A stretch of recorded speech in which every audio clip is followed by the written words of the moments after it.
速やかに出撃せよ。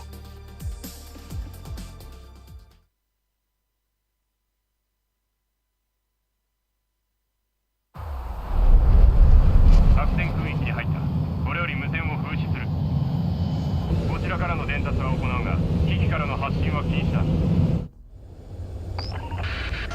敵に見つかったら作戦は失敗だ。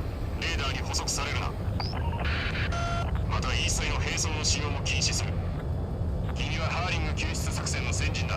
ミッションの正義は君にかかっている。頼むぞ。雲を飛行中、着氷に注意。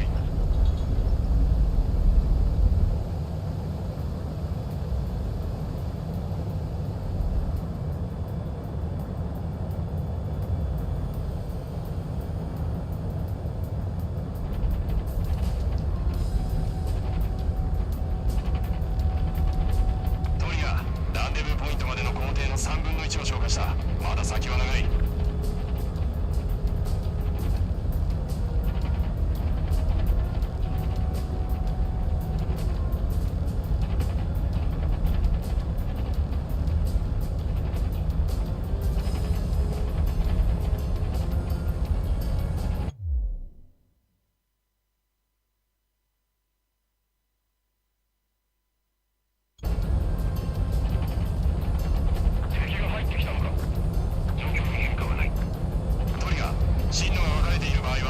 好きに進め。お前の足跡はこちらで追っているから大丈夫だ。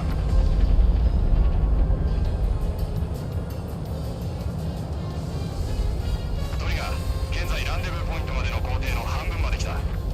孤独な戦いだが、レーダー上の光を見つめながら君の無事を祈る奴がいることを思い出せ。私もその一人だ。目的地まで4分の1の工程を残しているが、だいぶ来たぞ。もう少しだ。ハーリング大統領は私にとっては今でも大統領なんだ。戦争を終わらせ、機動エレベーターを建設し、そこから宇宙船まで飛ばした。それでいて気取らない英雄。そんなところが好きでな。ぜひ彼を救出したい。協力してくれトリガー。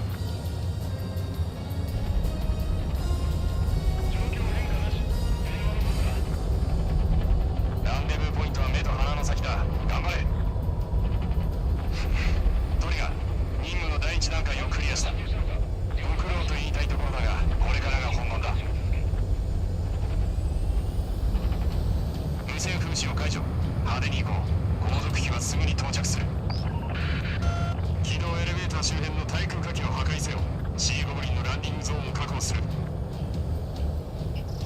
明示する。ロックオン。明示する。目標を破壊。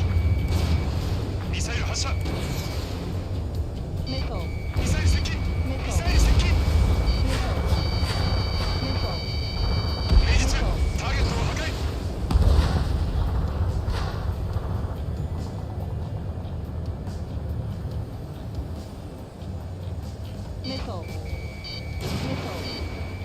待たせたな、今到着した。これをとり、トリガーが火の輪をくぐりやがった。次は俺たちの番だ。了解。何をやればいいか分かっているの。前期、敵が反撃態勢を整える前に叩くんだ。3の約半数を破壊した。対空砲の約半数を破壊した。明示する。シーゴブリンが間もなく到着する。それまでに対空兵器を排除するんだ。全てのサメの破壊を確認。全ての対空砲の破壊を確認。着陸の障害となるものは排除した。シーゴブリン、着陸せよ。了解。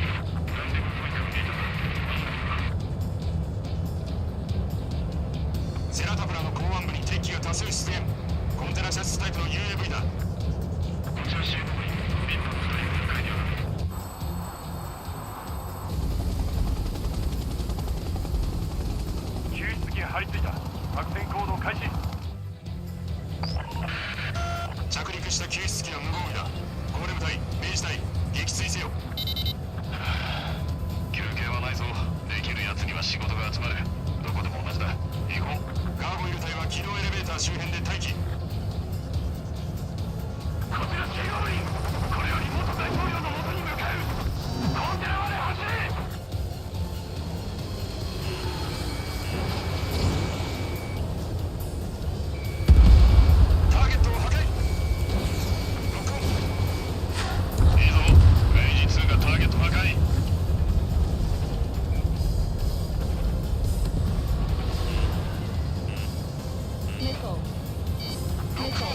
背中に疲れているぞ。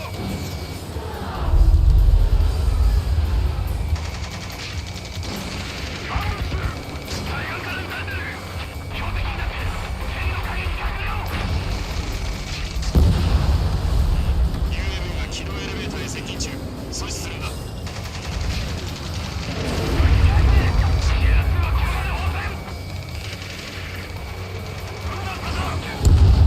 敵 UAV を全滅させろ。状況が悪化する。攻撃を受けている。こちらも動けない。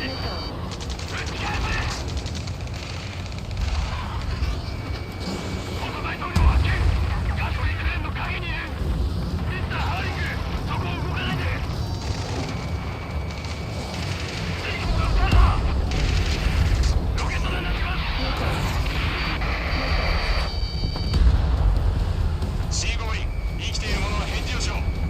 は無事か。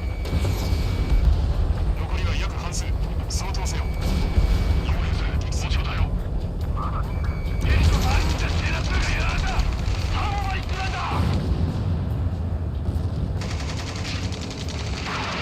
ロケット弾だ。くそ。数が本当はこのままで逃げるんだ。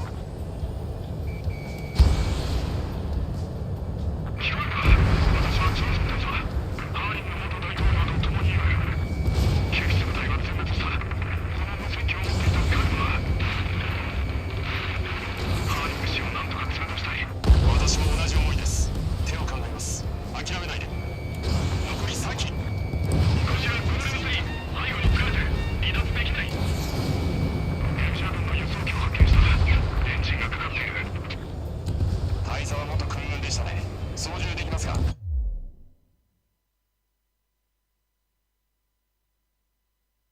ーリング氏が操縦するようになりました。十分です。全体に次ぐ。コールサインはマザーグース1。今データリンクで情報を送った。マザーグース1、かわいい名前をつけるじゃないか。全ての UAV の撃墜を確認。全機機へ。ハーリング元大統領を乗せた輸送機が離陸する。マザーグース1、離陸せよ。よし、マザーグース1、離陸する。さあ、ハーリングが先に感謝の言葉を申し上げたいようだね。帰還してからもう一度聞かせてください。明治大、マザーグース1が南に向かう。君らが援護しろ。作戦時間残り5分。スカーキーパー、レーダーに不明機。方位2数0。こちらでも捉えた。MQ101。アーセナルバードからの先遣隊だ。お宿にも近づいてるってことか。明治大はマザーグース1の護衛だ。近づく UAV を撃墜しろ。ゴーレム隊は UAV をインターセプトせよ。ゴーレム1、エコ。奴らのことは前の戦いで学んだ。ゴーレム2、お前は俺から離れるな。常にエレメントを維持しろ。ついていきます。明治2、ボックス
断した。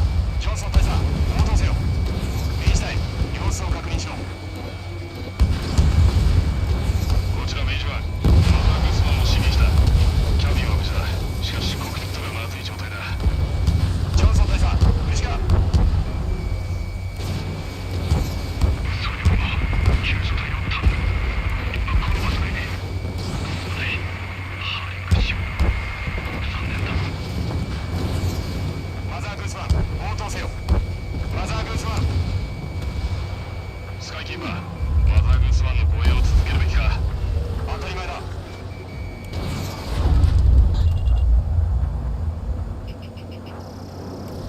平日 UAV 射出。ロックされている。マザーグースワンが旋回している。どういうことだ。機動エレベーターに向かっていく。安定している。誰が操縦しているんだ。大差ではないだろう。乗っているのはハーリング氏だけだ。マザーグースワン、応答せよ。ミスターハーリング、応答してください。護衛対象に逃げる気がないんじゃ守りきれないぞ。落ち着け。仕事は何も変わっていないぞ。戦闘に集中しろ。ミスターハーリング、私たちは諦めませんよ。マザーグースワンに UAV が取り付いたぞ。トリガー、行くぞ。撃墜しろ明治隊、急げ。作戦時間残り1分だ。敵をロックオンした。マザーグースワン、180度反転し戦闘空域を離脱せよ。マザーグースワン、ミスターハーリング、あなたが操縦しているのですか。アーフェルバード、リバティ、ウェイポイント2通過。くそ、 UAV が攻撃をやめない。しつこく輸送機に絡む。明治2、明治2。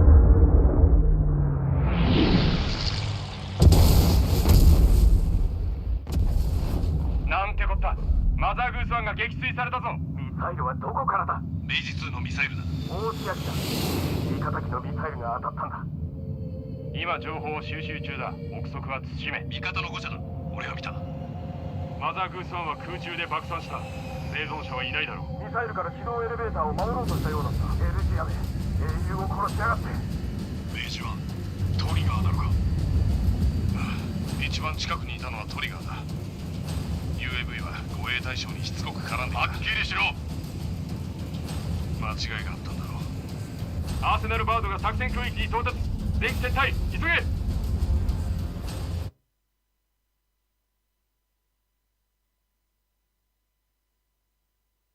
ハーリング元大統領救出作戦は失敗した。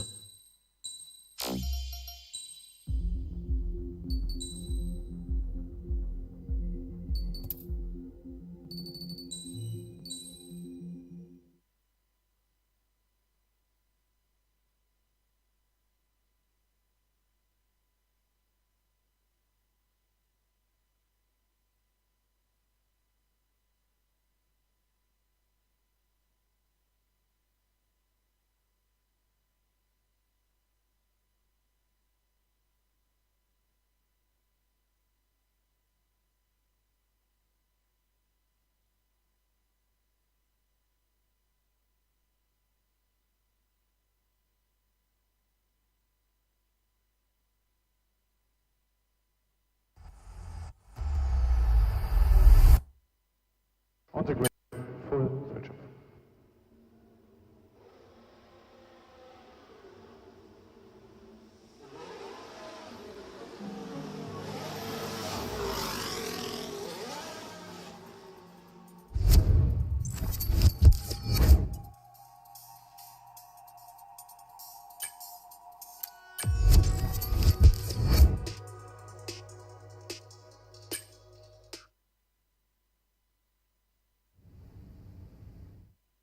今は資金にかなりの余裕がある。さらに投資をしても問題ないだろう。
中国での予選にようこそ。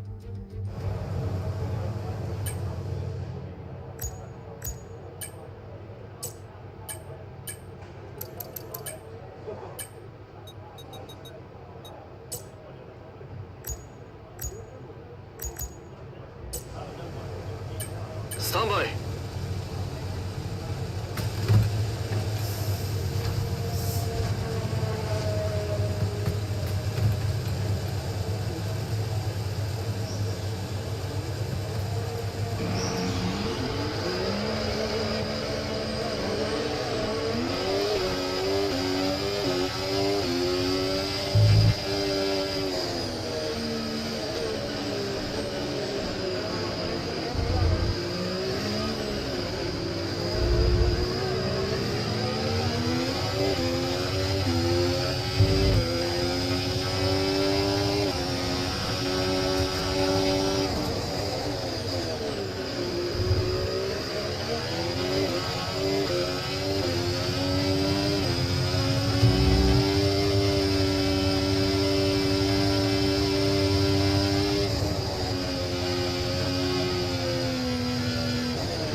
回でストップだな。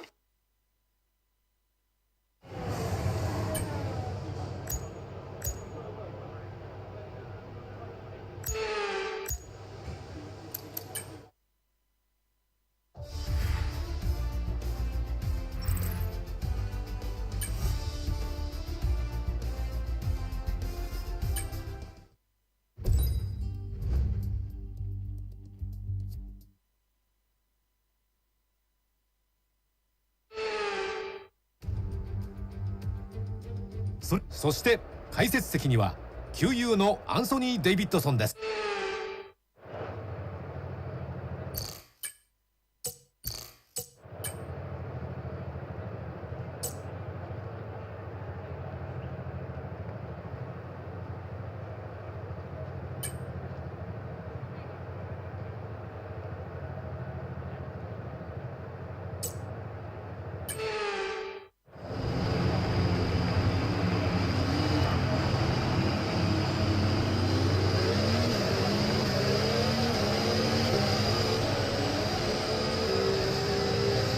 クラッチのスリップはゼロ、ギアボックスも正常だ。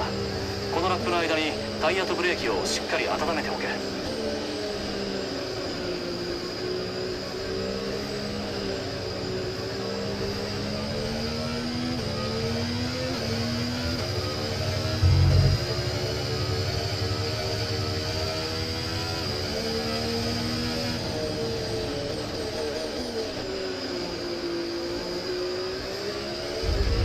雨の心配は当面のところ必要なさそうだ。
今のは完璧だ。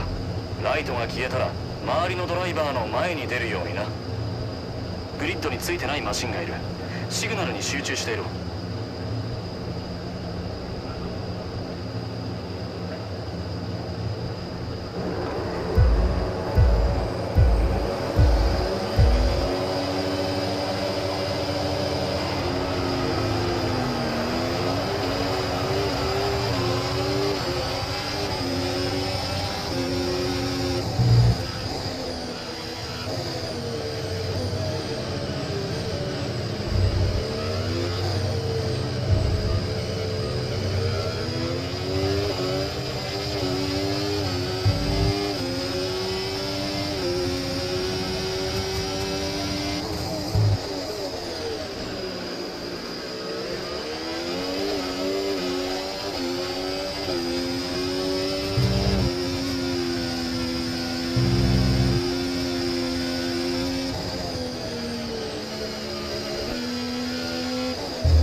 ゾーンで使えるぞ。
レースをリタイアした。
ストラップを叩き出したぞ。装置をした。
ップに立ってるぞ。現在1位だ。フェルスタッペンが後ろだ。彼らは新品のミディアムだ。タイヤを大事にしよう。このタイヤで最後まで走るんだ。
後ろにいる。彼らは中古のミディアムだ。8ラップ走ったタイヤだ。さっきのラップは1分34.8。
やると簡単そうに見えてしまう。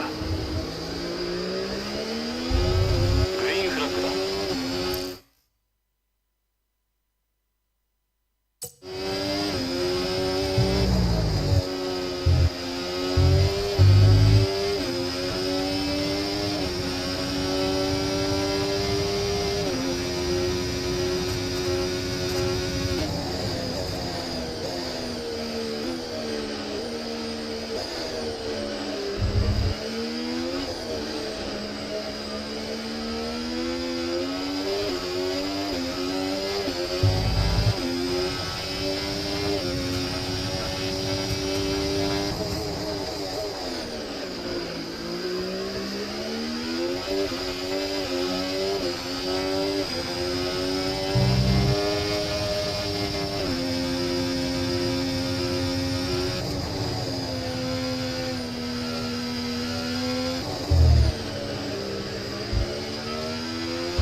ァイナルラップだ。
よし、表彰台獲得だ。今回は本当によくやってくれたな。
スプリントレースが終わり、次回は予選、そしてメインイベントのフォーミュラー1グランプリが始まります。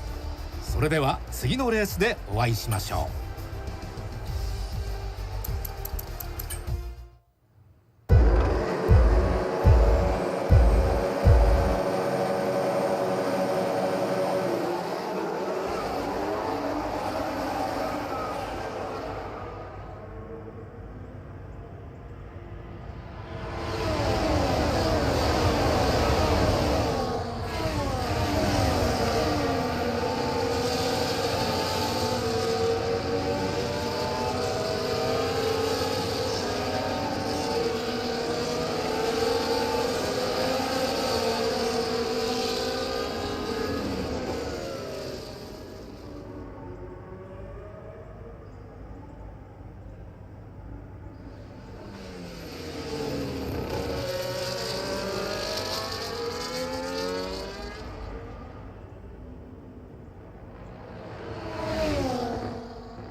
Hi everyone, we got the second game of the NBA Cup group stage for these two teams.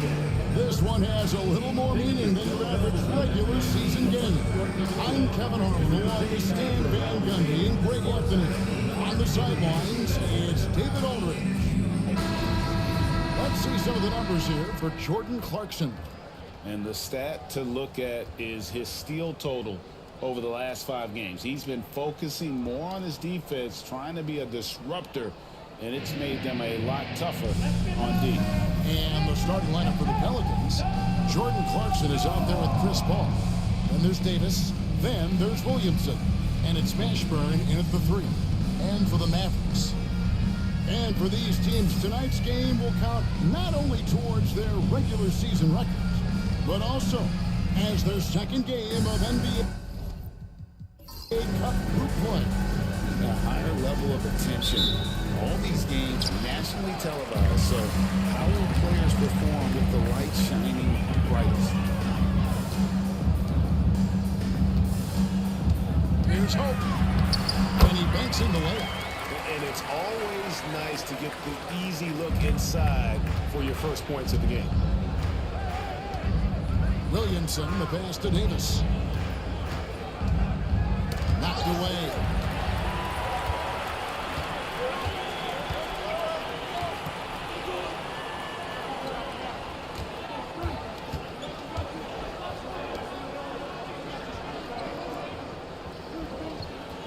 Pass to Boss. The tray. It's good. He makes his first shot of the game. And that pick takes the D totally out of the equation. Yeah, you've got to lock and trail hard. You can't allow him a clean look for that.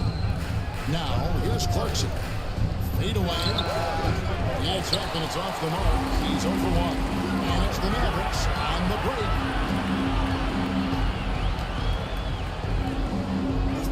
Here's Hope. Pelicans pull it in, and this is the first time they've matched up with the Mavericks this year. A moment now to hear from our sideline reporter, Hall of Famer David Aldridge. David. Yes, Kevin, I caught up with Jason Kidd just a few minutes ago.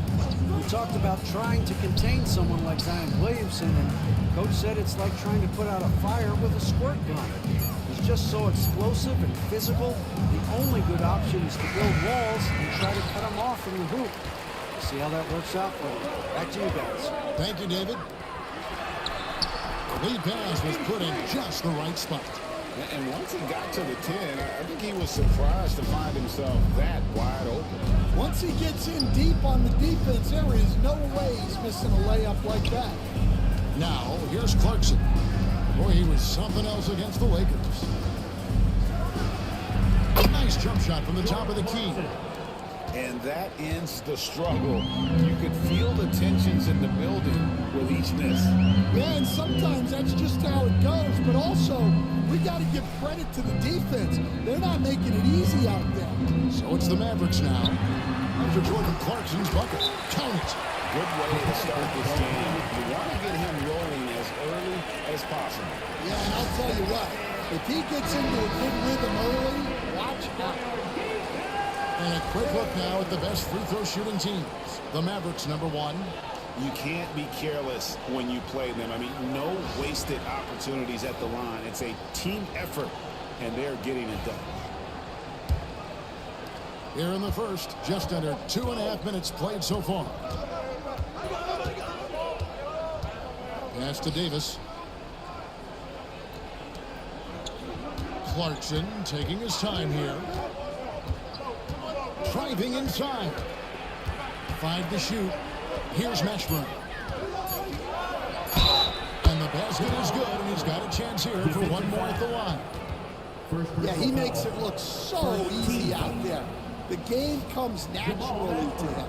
Pelicans shooting their first free throw of the night. And they've shot the ball well this season, and in terms of their attempts, 81%.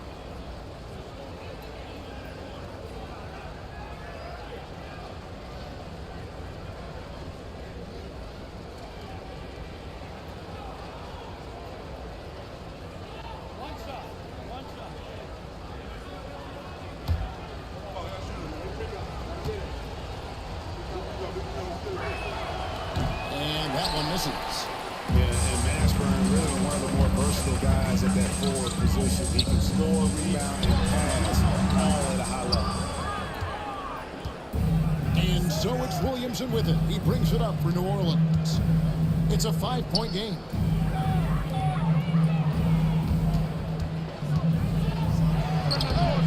Tried to back it in, but he misses.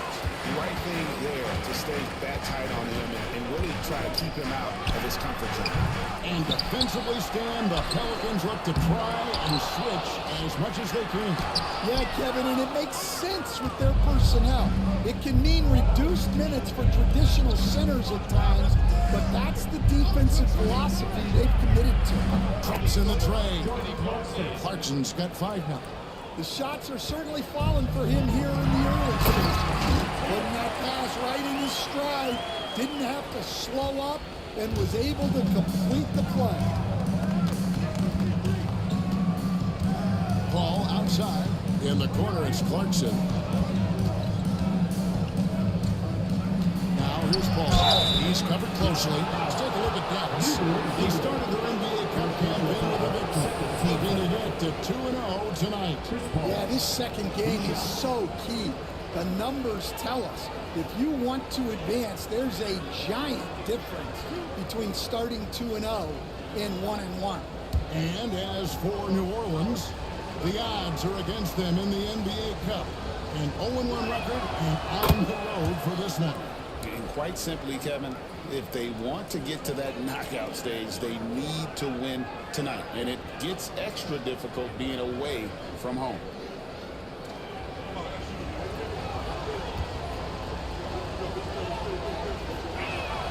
And so he hits both. And that's the norm for him. He's pretty much automatic when he's at the line.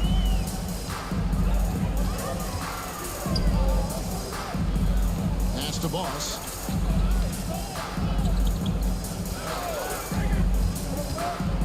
Goes up on the wing. And he knocks down the jumper. Boss has got his second bucket of the night. Here's Paul. 23 points his last outing. Now Davis. Marching outside. The three-pointer is right on target. Clarkson's got a pair of threes now in the first quarter for New Orleans. Dallas has gone 1 or 2 from long range in the first quarter. To the middle. From 18 feet away. Again, the Mavericks score.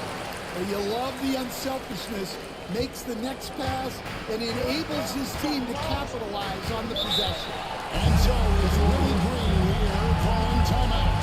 Wants to talk some things over, might be seeing some things to adjust.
Per 4 assists and 4 rebounds. And the phrase stats don't lie absolutely applies here. He's been a monster on the court for this team. Yeah, look, he is truly the kind of player you build everything around. Your plays, your lineups, it's all about setting this guy up for success. Stolen away. Now the Mavericks moving it up. And that'll be 2 free throws coming up. Officials on the call with the foul. Yeah, good job to take it right at the D.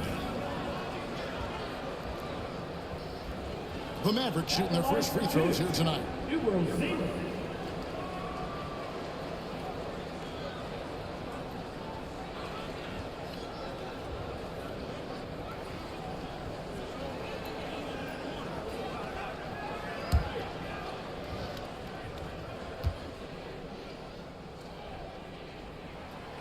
And he knocks down the first one. A-Train, he's checked in for Dallas. And the Pelicans also making a change. Davis is checked in.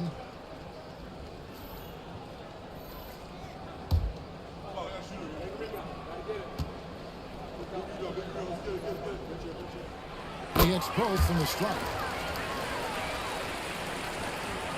Pelicans trail by 5. Pass to Davis. Clarkson outside.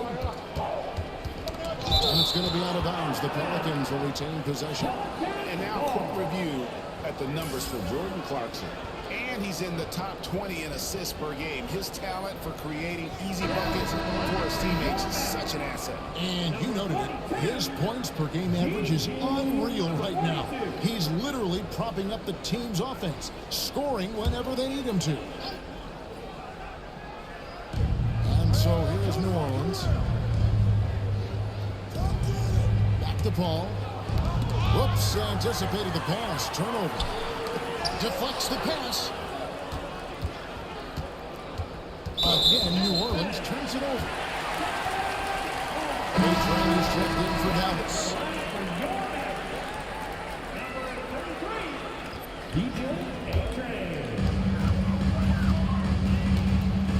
Here's Boss. Started by Davis. Shot from 16. That's good on the jump shot. He's got 6. Oh, this is the kind of start they were hoping for. Now, here's Clarkson. He's got 8. Mr. Williamson. Outside, Davis. And it's the Mavericks on the break. Ross, no good. And he's a good shooter from outside, but not sure from that deep. Yeah, it seems like everybody's jacking them up from way out there these days. You want guys to stay within themselves. That's tipped. Fires away from outside. Sinks it. What range from outside. Wow. And so it's Paul with it. And it up for the Pelicans. Trailing by 10. Pass to Davis. Clarkson with the ball. Now Davis. Looking to end the run. Can't get the layup. Well, the defense was right where they needed to be to stop the layup. Great awareness and effort. Here's A-Train. Covered by Williamson. Here's Boss. That is the development role the role players affect the team. It can be a major factor. Being able to fill the needs of a team. That's what it's all about. A shot here, a block there. Structural players, critical.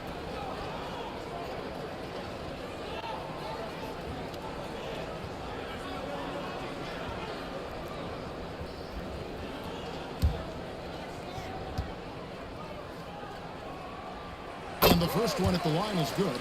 Well, Stan, I know you made the transition from college to the NBA as a coach and were successful, but how hard is that transition for the players to go from college to the pros? It's an incredible transition, Kevin.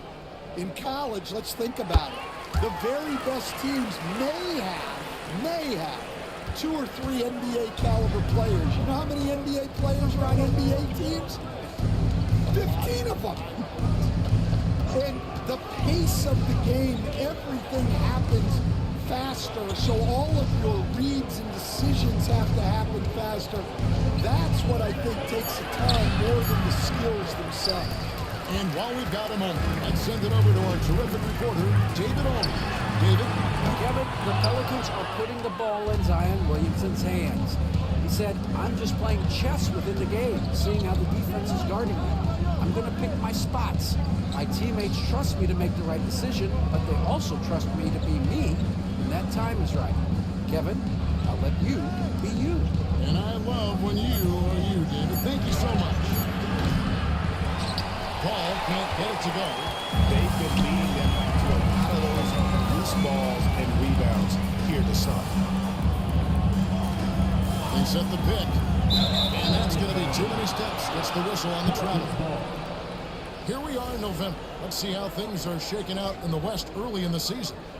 Take a look at the Mavericks. A terrific position for them as they hold up that West top spot, but it's a long season, as we all know. And checking out New Orleans, 8 games out. And seeing where the Pelicans are, they've been strong at times this season, but they still have some holes. I think they're a playoff caliber team. I just don't think they're a championship caliber team. Yeah, and that's not a knock on them. This is where most people expected them to be. They just don't have the talent to be up there with the contenders. Pocket 4. Loads it up for Davis. It's tipped.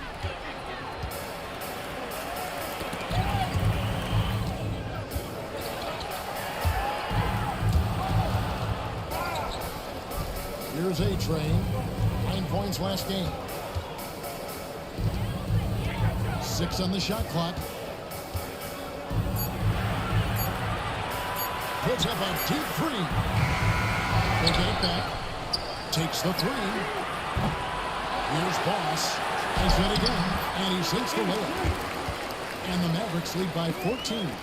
And what a way to start this game, dominating at both ends of the floor. Obviously, guys, brilliant coaching, a perfect game plan. Now here's Paul. He's playing a pretty big role for him at the offensive end, averaging about 12.5 points a game.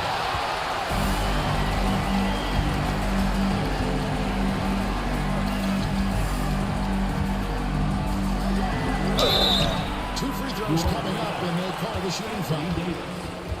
That one on Davis. And we'll get a look at how the hustle stack game has been going for the Mavericks. Well, the coaching staff has to be happy with how active they've been defensively, forcing turnovers and making the offense uncomfortable. And another thing, guys, they've been very active tonight, frequently creating scoring opportunities off turnovers. And he makes the first. So for the Pelicans, Zion Williamson's checked in for Davis, and it's Holiday in for Chris Paul.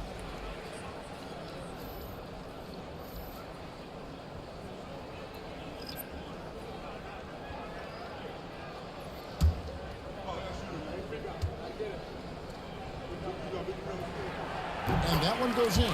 2 from the line that time. Yeah, and early on doing a really nice job at the free throw line. Now Davis. Still scoreless. Williamson kicks to Davis. 5 on the clock. Williamson, the pass to Holiday. Trying to end the drought. And it's Williamson missing. A team's rebounding is a great measure of its energy, and theirs has been terrific here in the first quarter. Pelicans trail by 16. We know Coach Jordan Hawkins has already shown upside as a sharpshooter. Yeah, Kevin, and here's what sets him apart. There's a lot of guys in the league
listener.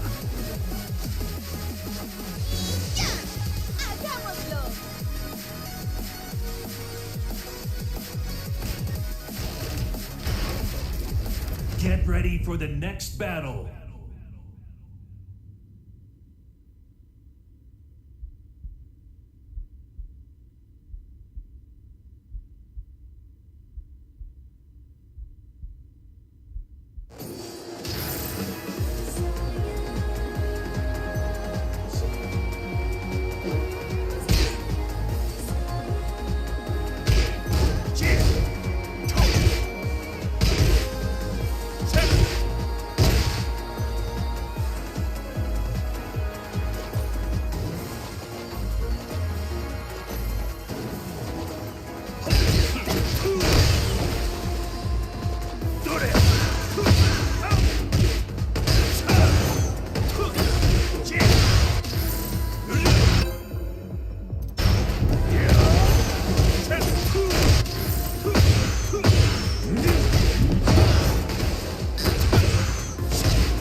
Get ready for the next battle.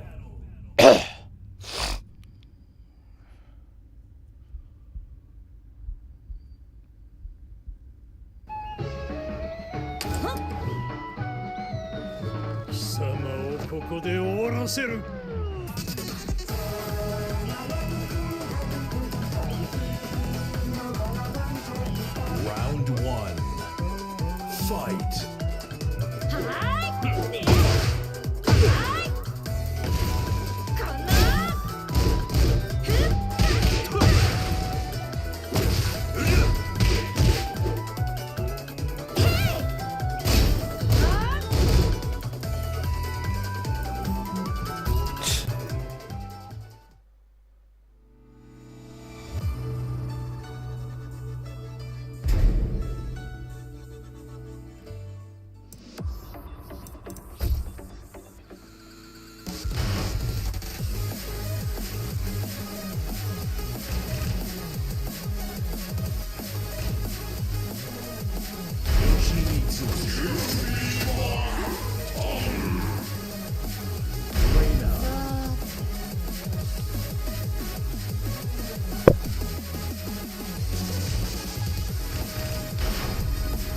Get ready for the next battle.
for the next battle.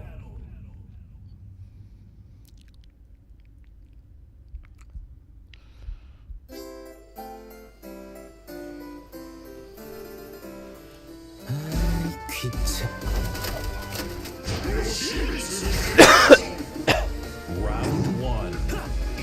Fight.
これが確定するのいいよね。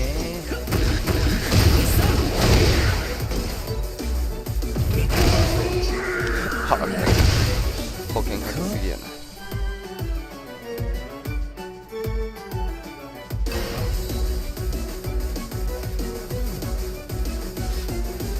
鉄拳初心者でも当たり判定見えちまうもんだな、俺。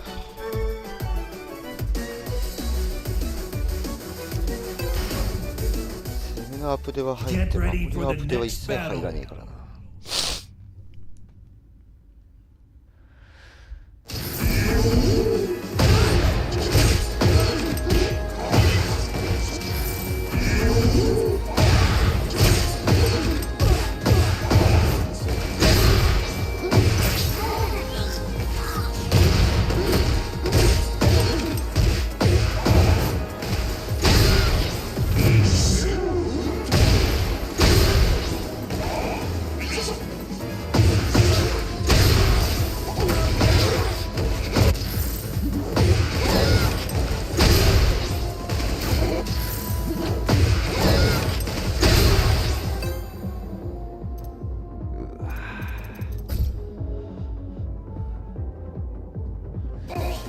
無線 LAN は謎。Get ready for the next battle.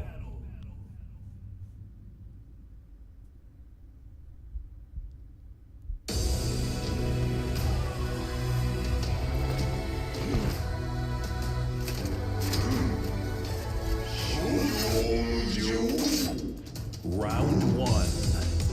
Fight.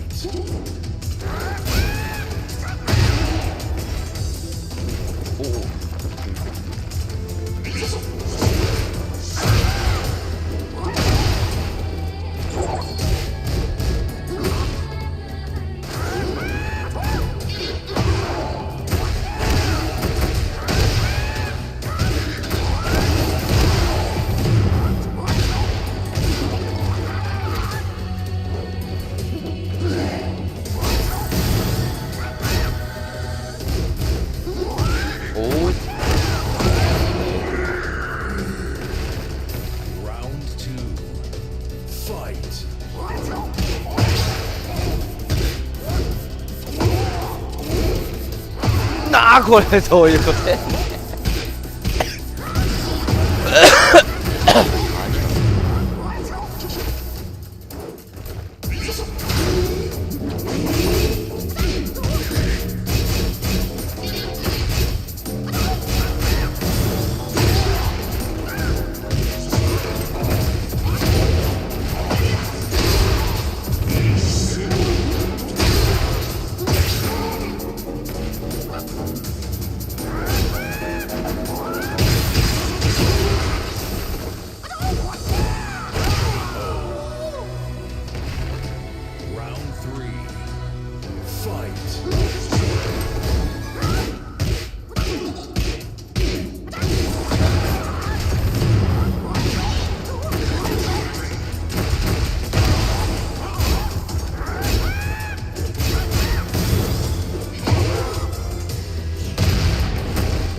間に合ってないんかい。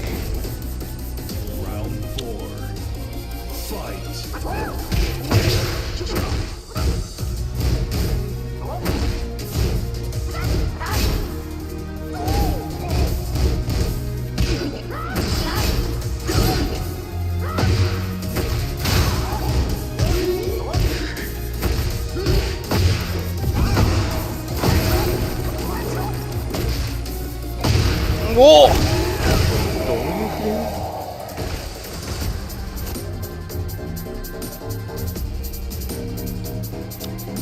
合唱入ってねえし。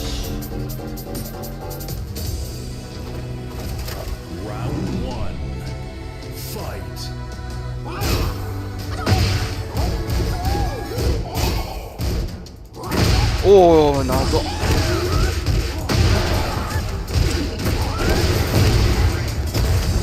アドバンテージ来るようなシステムにするから困るんじゃないですか。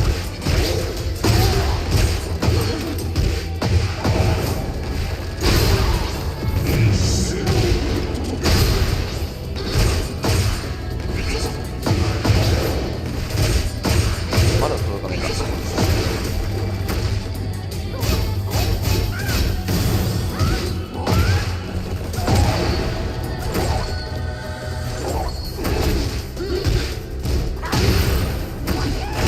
めんどくせえなこいつ。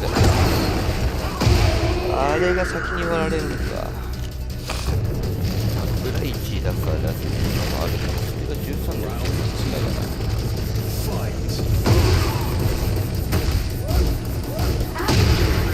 これ俺しかされんの？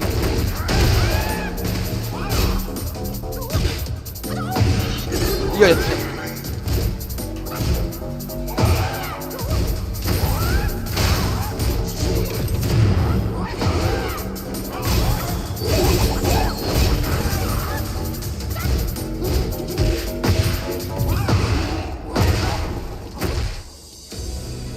届いたー。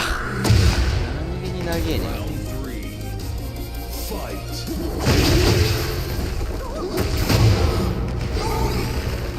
うわ暴れるんだ。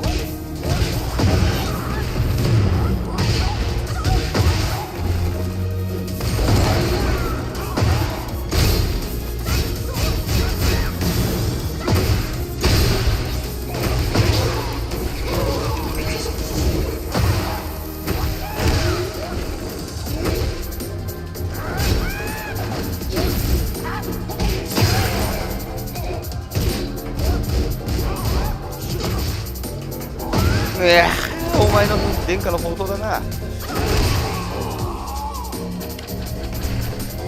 ガードが間に合ったのかな。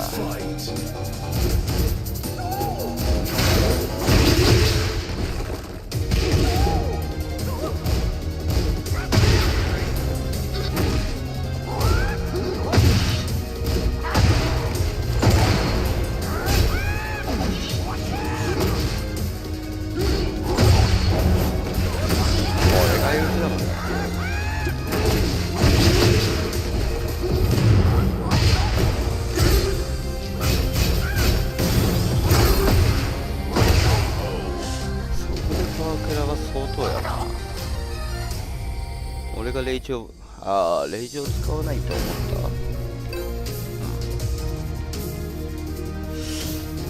た。性能が置いてきぼりになっとるの。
置いてきぼり食らってんな。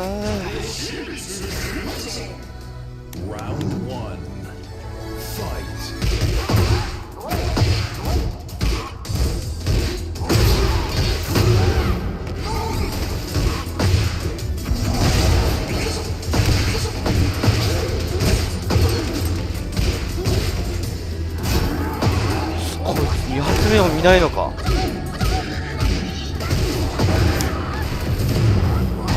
タイプや。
やっちまった。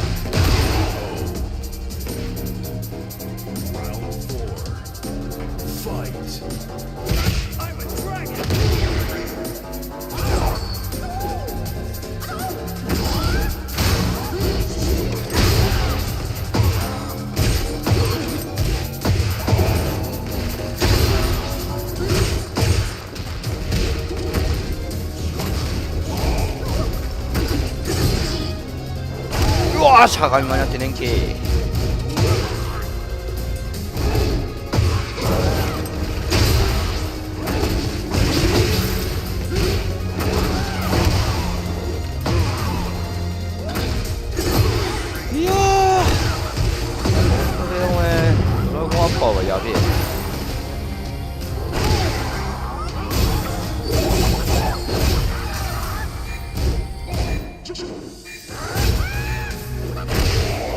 こせ。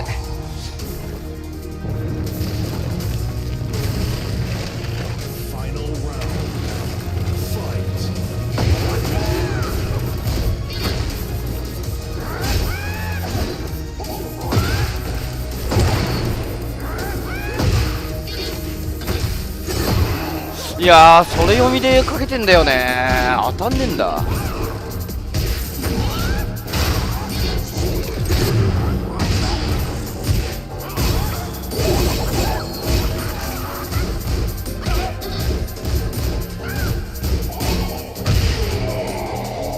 横移動が多分今しゃがみになったから。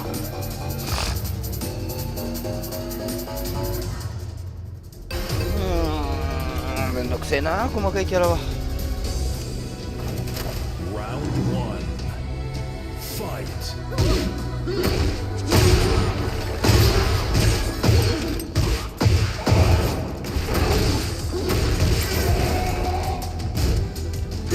おー、よく待ったな。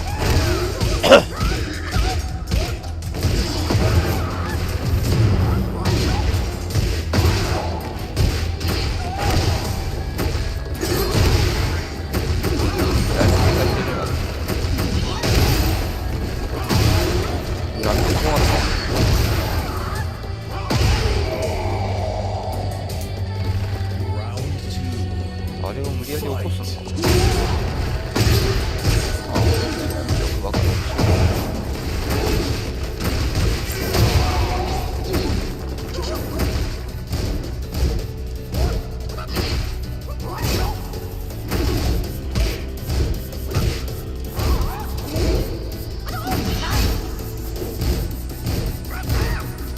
ああ、それ当たんねって。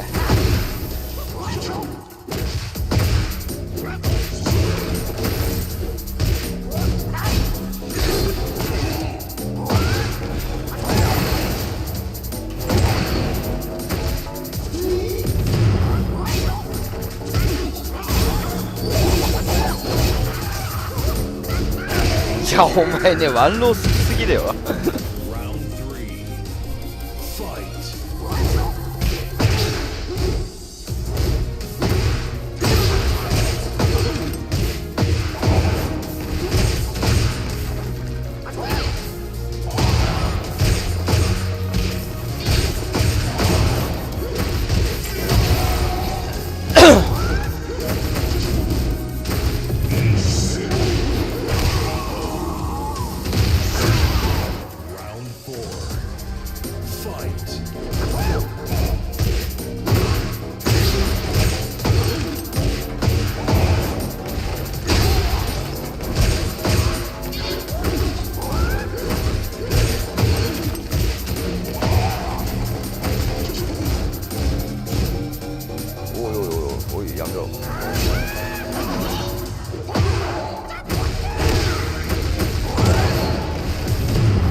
うわ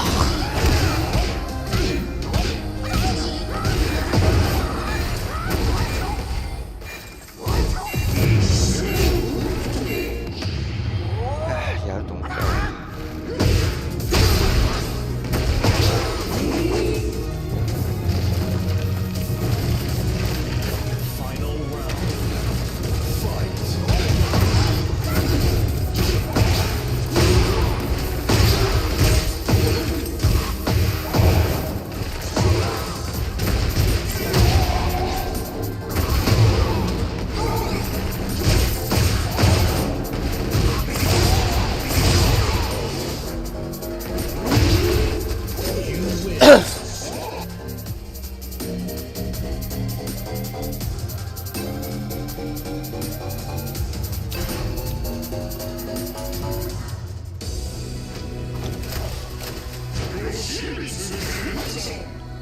Round one.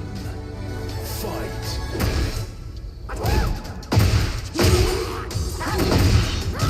「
なんで食らってんの。3発目確定なわけねえだろ。 Round 3. Fight.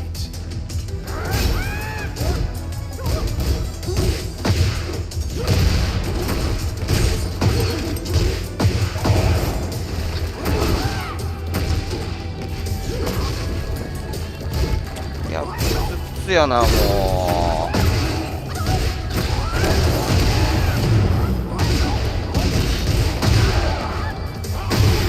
いや、立ってたぞ。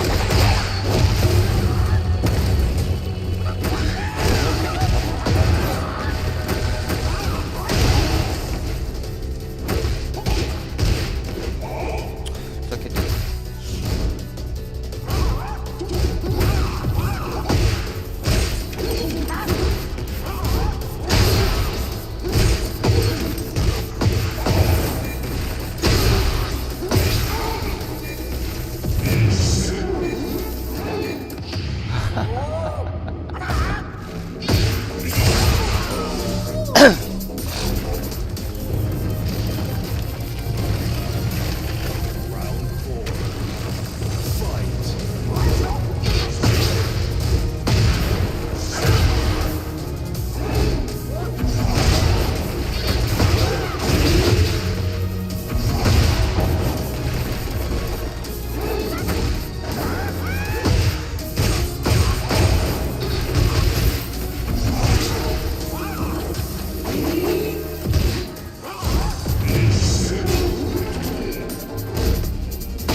いやー、変なのに絡まれたな。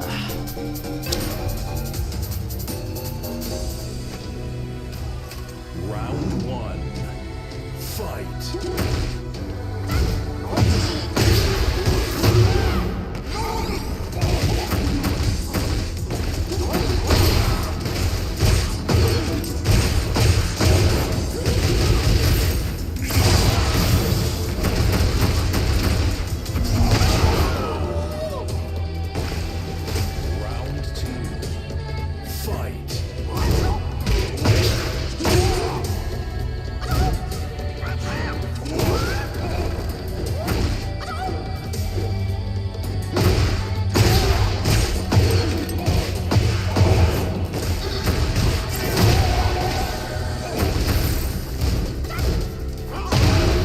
あー、合唱当たるかいよ、この。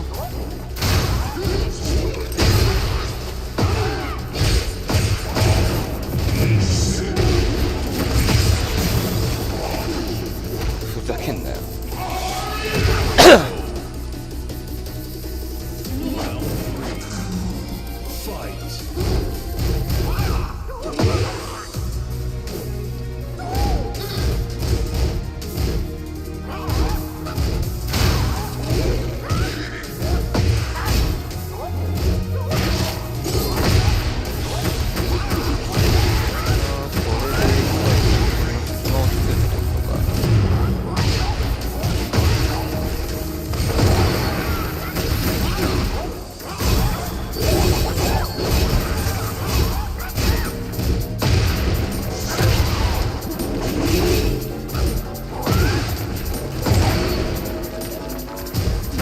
いやー、2発目さばいてんだけどな。絶対ワンロー来ると思った。お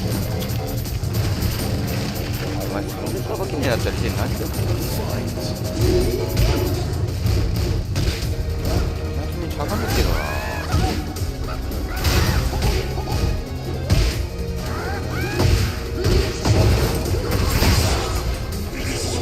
やってねえよバカ。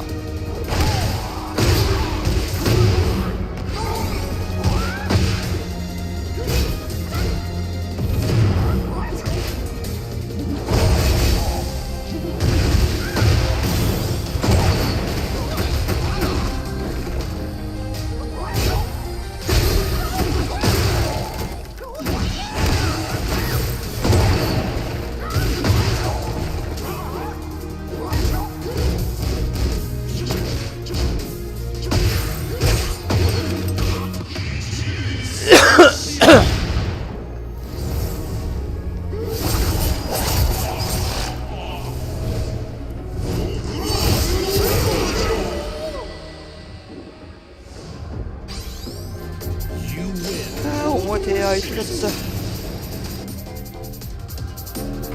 やばい。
Get ready for the next battle.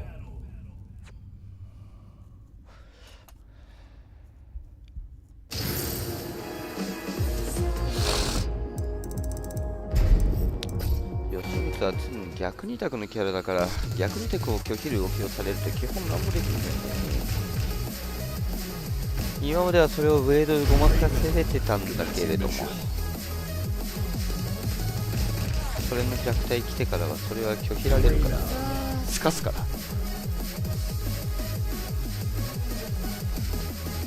読み合いじゃねえんだよね。物理的に当たらんから。 Get ready for the next battle.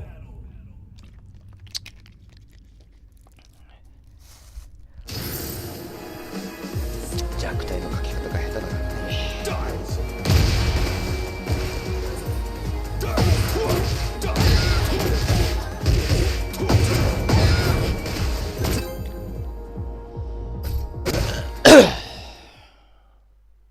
Get ready for the next battle.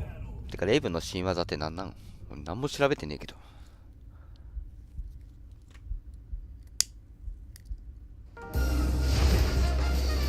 Round one. Fight. おいおいおい。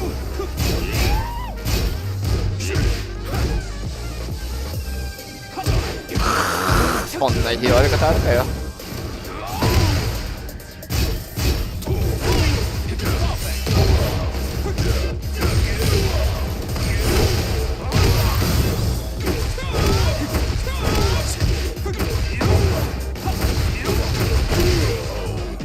めっちゃ普通なんだけどこいつ。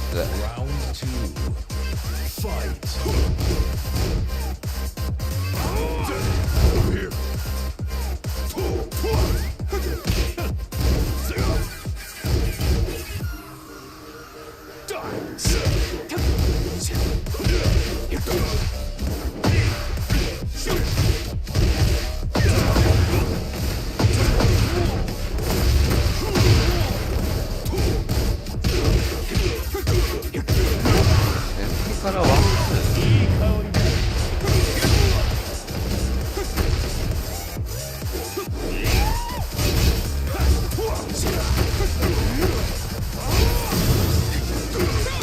あ、なんだそりゃ。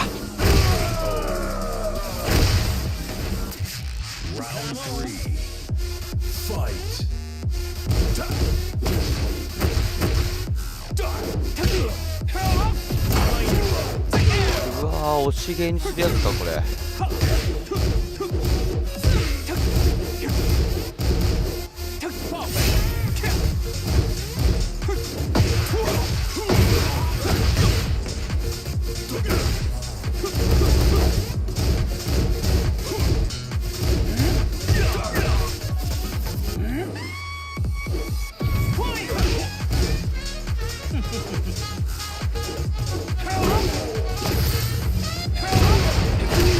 ああ、下段中か。下段と押し芸だな。おまけに超絶重いときてる。2回目のスライディングは完全にかかってるけどな、カードな。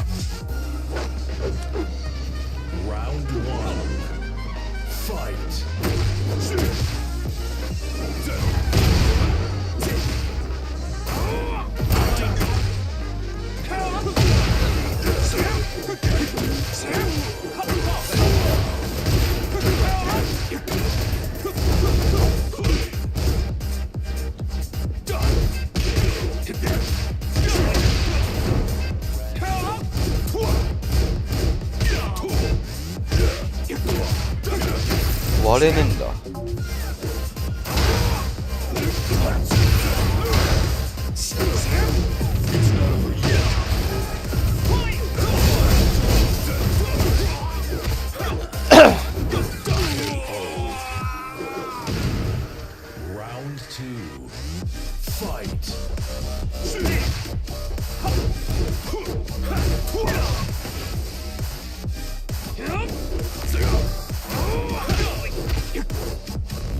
やってね。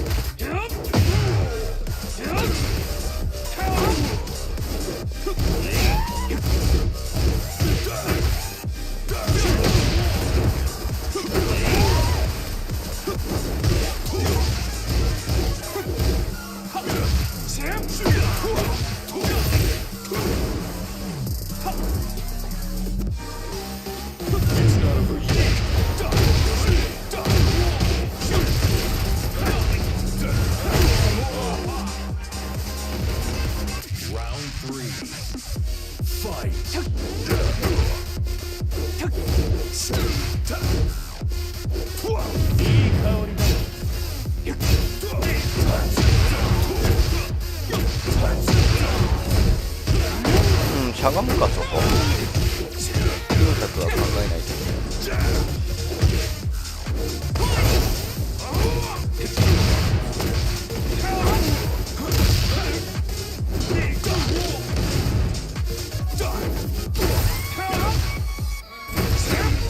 あ、やべ、予知物やっちゃったこ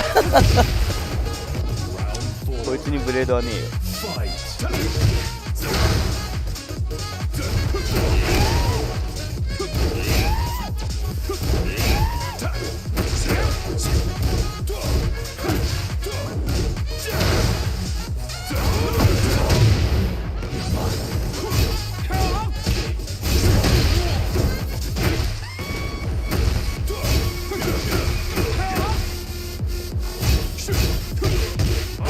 おい、横にかかる？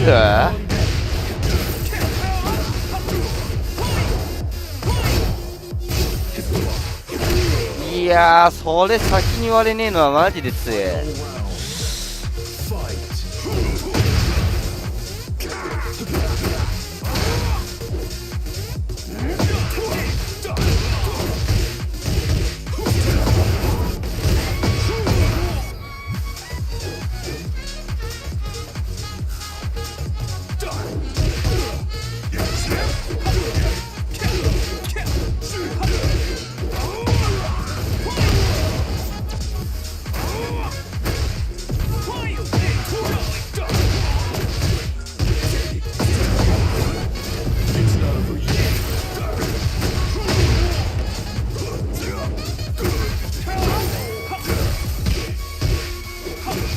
うわー、出てねえ。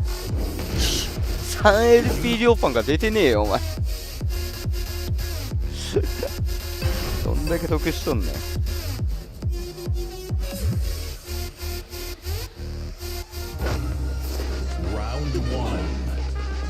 ってねえけど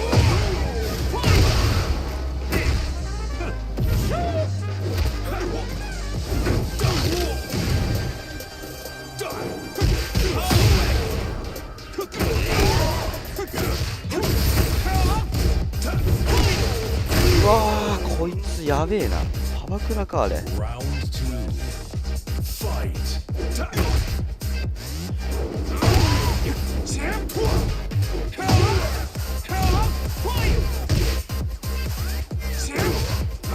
出てねえんだけど。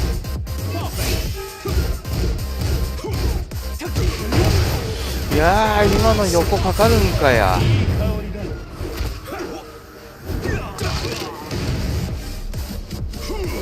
おい、なんだかな。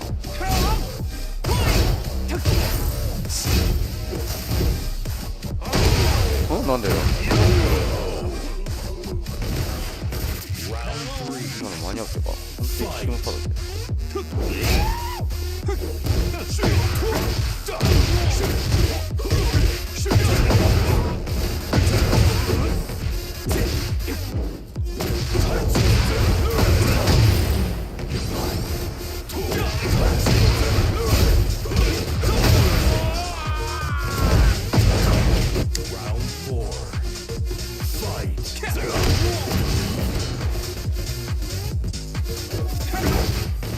いや、すげえ重かった今。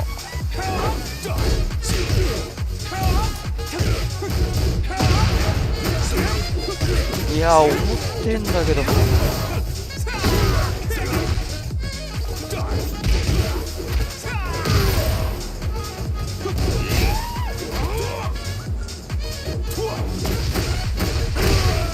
こっせ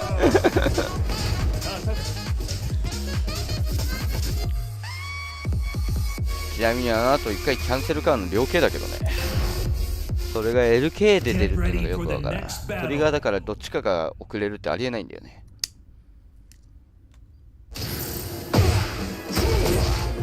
これをやってるのになんでこれが出るんだ。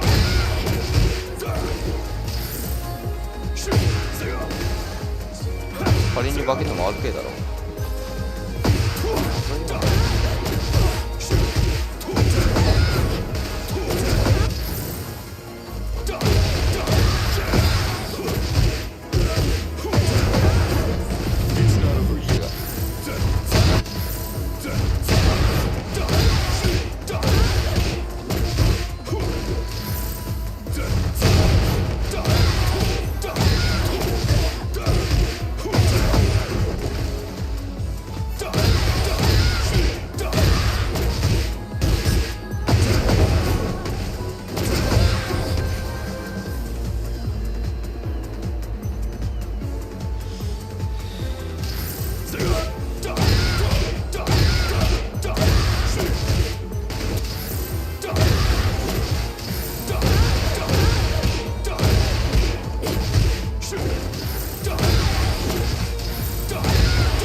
ああ、鉄拳どんどんおかしくなってくな。それシーズン2大炎上するわな。そりゃしますよ。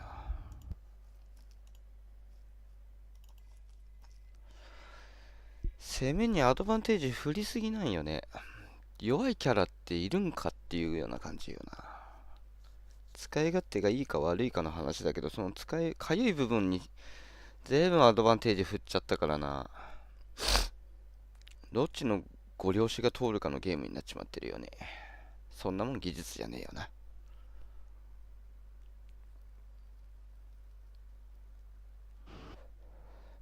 暴れるタイミングの読み合いになっちゃってんだよね。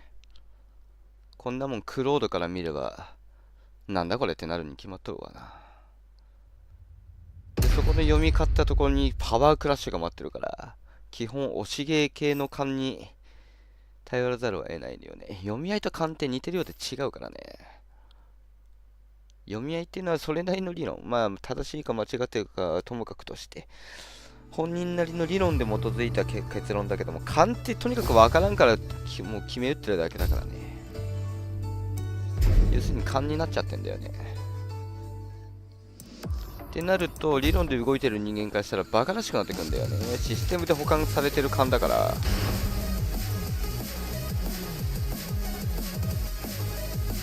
なあ、アホなってなるわね。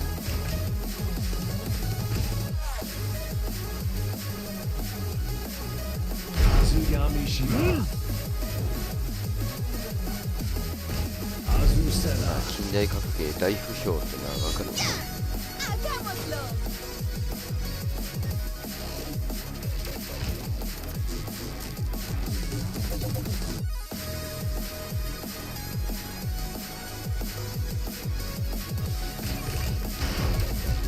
Get ready for the next battle.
ready for the next battle.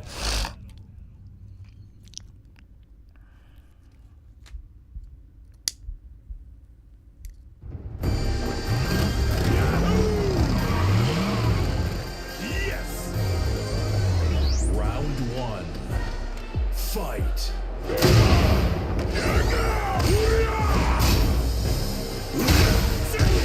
Let's go.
終われねえんだな。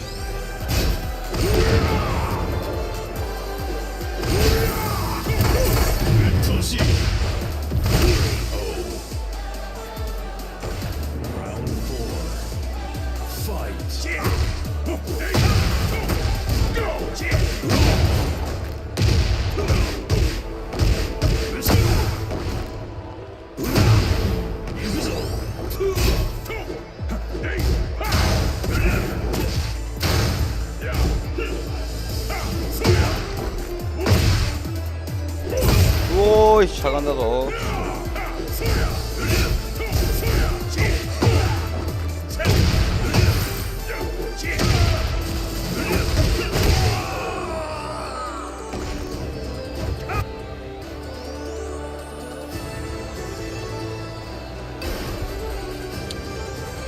はあ。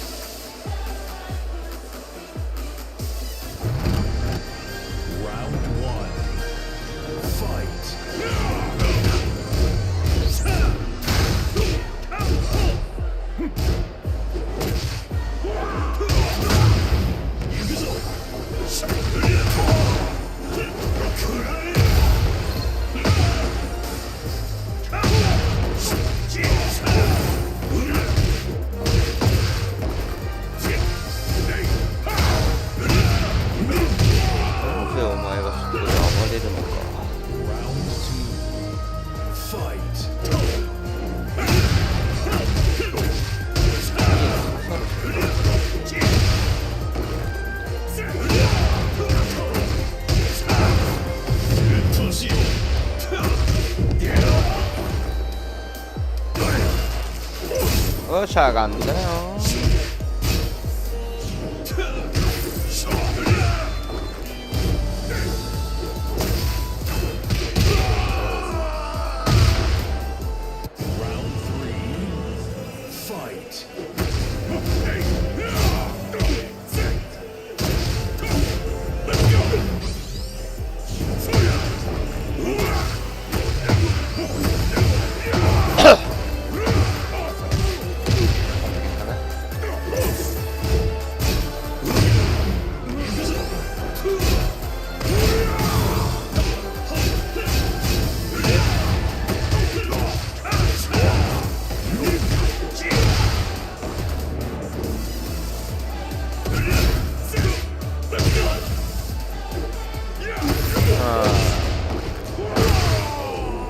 今のは分かってたと思うんだよね、あの無駄なダッシュ。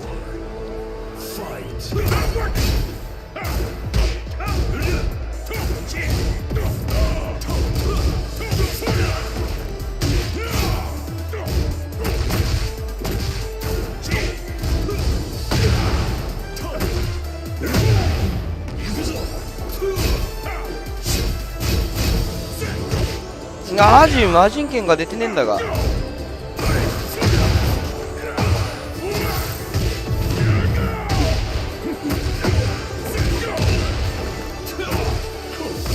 やる。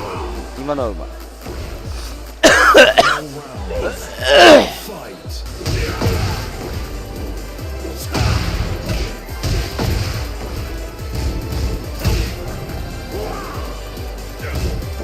なんでやねん、しゃがんでたのかボケ。なんで当たっとんねん。外してねえぞ。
やってね。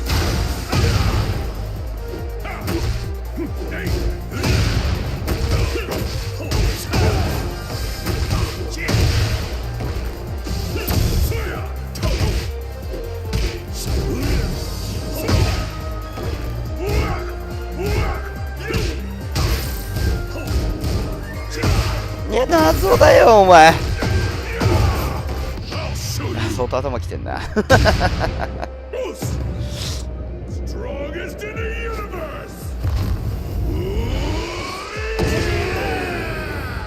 さあどうする。ステップのタイミングが止まるんだよね。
お、なんでやねん。い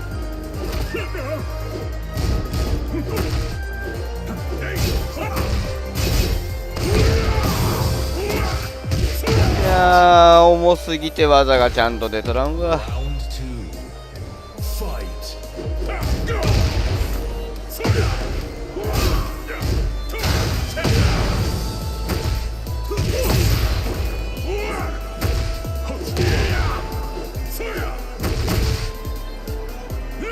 おおマジか。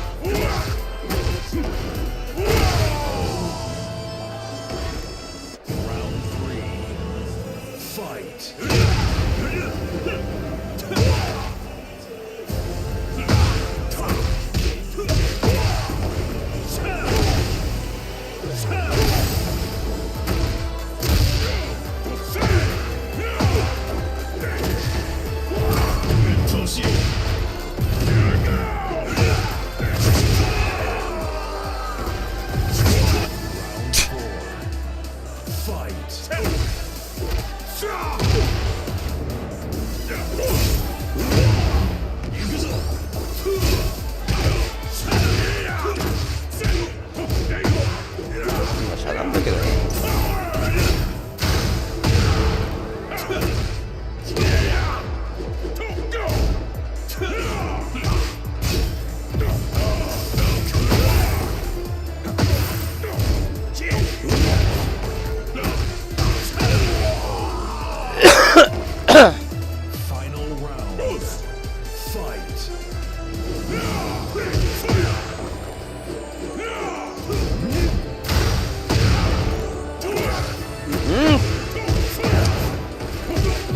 なんだそれ。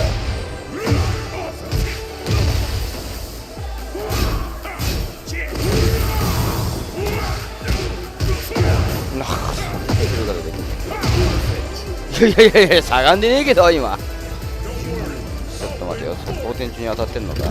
いや当たってねえよな。起き上がってから食らってんな。ってことは起き上がりの入力残っちゃってるってことじゃないの。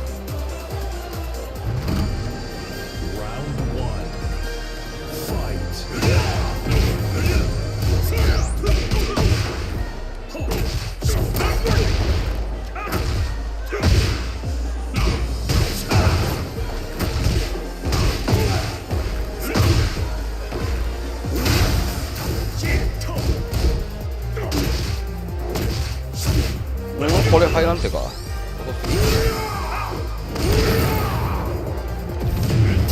やべ、ごめん。もうワンステップ必要だった。てか俺は出したつもりだけどね。こいつ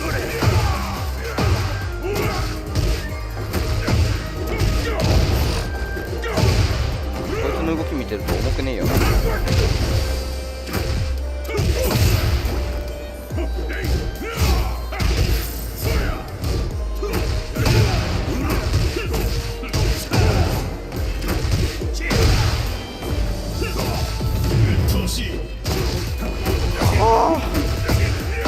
ここで横移動するんだ。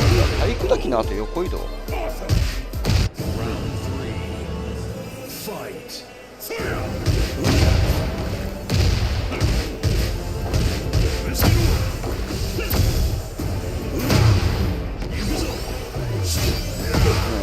度は当たったな。なんかピンチになったら下段来ると思うんだこいつ。韓国式。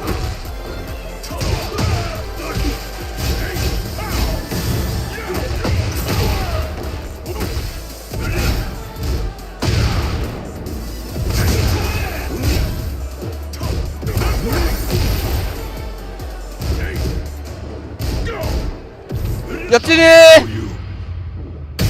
ー。いやー重たすぎるこいつ。そ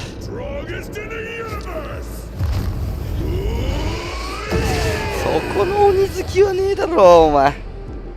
ダメだお前、重てえわ。風神もステップ直ったの見てからじゃないともいかんわ。キャンセルステップができねえよ。これはね、入らんわな。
Get ready for the next battle.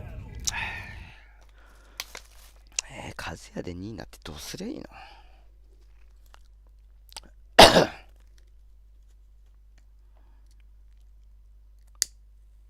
うん、それ以前の問題だった。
特化中だ。見ていかないか？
ボドガロいるな。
からでもいい。役に立てたか。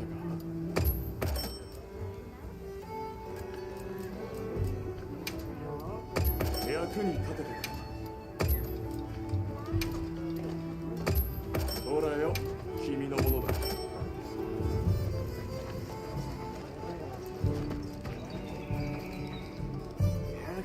Респекти.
Hello and thanks for joining us. The NBA Cup, and with this being the second game in the NBA Cup group stage, this is a pivotal contest for each of these teams. Yeah, in this group format, Game 2 carries enormous weight. So this is far more than just your normal regular season contest. This has more of a playoff feel. And checking out the New Orleans opening lineup.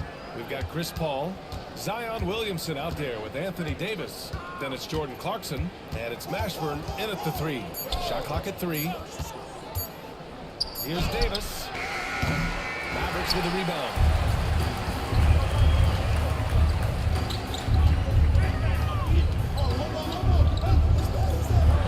Pass to Boss. Puts up a 3. Drains the triple. The first of many tonight. Both teams have legit offensive talent. Boy, I tell you what, that's going to be like a pinball machine, the way that scoreboard's going to light up. Now here's Paul.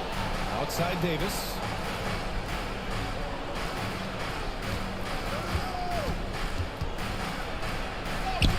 Sinks that one from the post.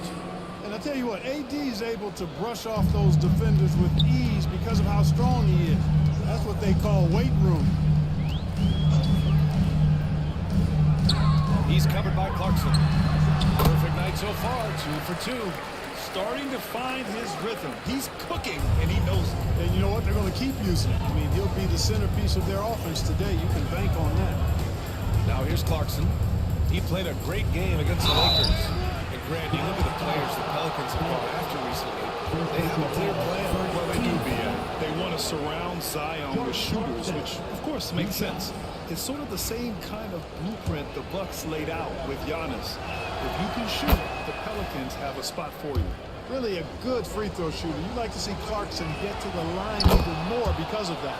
And that's good as he hits both shots. He's as solid as it gets from the line. I mean, give him the opportunity. He's cashing in on those. Takes it inside. Oh, and now with no question, powered it down. There you go. He's a monster at the rim. So athletic. Obviously, he plays on the attack. No question about it. He's very comfortable in the air. Dunks like that, no problem for him. Now here's Williamson. 17 points in his last outing. Davis a screen. Clarkson for 3. And again, no good by New Orleans. Up the court they come. The Mavericks on the break. Fires for 3. Rebound collected by Anthony Davis. For New Orleans, they've gone 1 for 3 so far. Clarkson outside. And he drives in. Can't hit from in close. Just 1 of 4 from the floor, not the start they were looking for here. Got that bucket in no time at all. They hit 4 of their first 5 shots. Great execution and attention to detail. And we've got a timeout called by Willie Green. He wants to give him a breather, talk things over.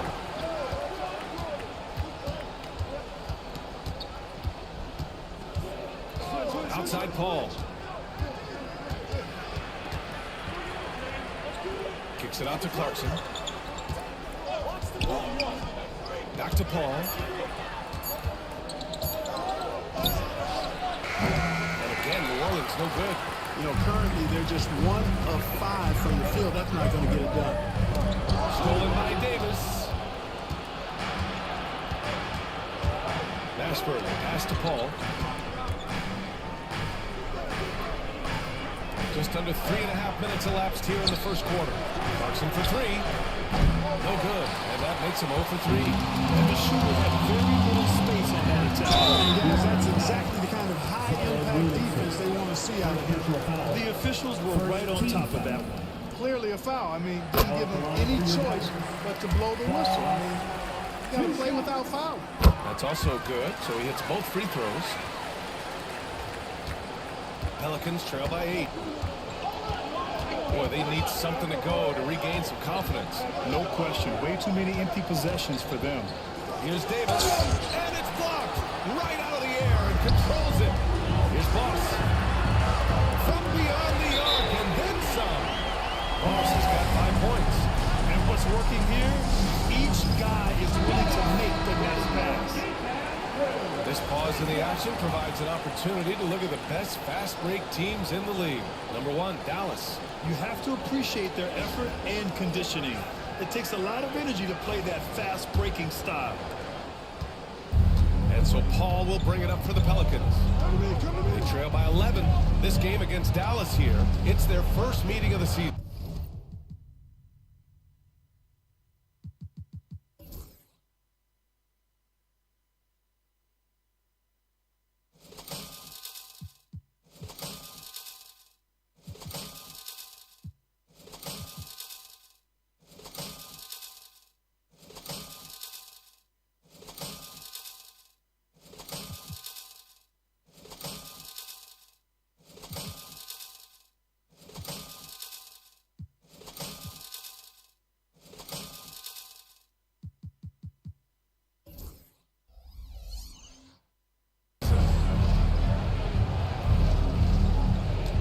Side Davis.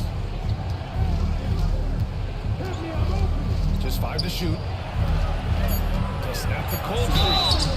If you look at the Mavericks, they won their first group stage game. A nice beginning to their NBA Cup journey. Absolutely. And the odds tell you, hey, there is a huge difference between starting 2-0 versus 1-1. So the analytics say this is a huge cup game for them. And then, looking at where the Pelicans stand, this is a vital game in the cup for them. They lost their group stage opener. A loss tonight could end their run. Yeah, it dropped them to 0-2 with just 2 games left in the group round. You probably need 3 wins to advance, so they cannot afford a loss. Controls the rebound and the putback. 7 points in the game. Getting out to a nice lead. Great flow and great execution. Quality looks they're getting, and they're capitalizing on them, guys. They have to be happy with this start offensively. Pass to Boss. Puts up a deep 3. And that one is hammered home. They've shown so much energy right from the start, particularly on the offensive end. Tell you what, forget about easing into the game. They came out with tons blazing. And here's Clarkson. Now here's Davis. Misses another. Just 1 of 4 from the floor. It hasn't been his best quarter. I mean, he's trying to shoot himself out of the slump. And showing some terrific range. They've really built this lead on the back of their perimeter game. And I like the strategy. It's a great strategy. Bury those threes early, and it'll open up the inside for them later on. Ball passes to Davis. Outside Paul.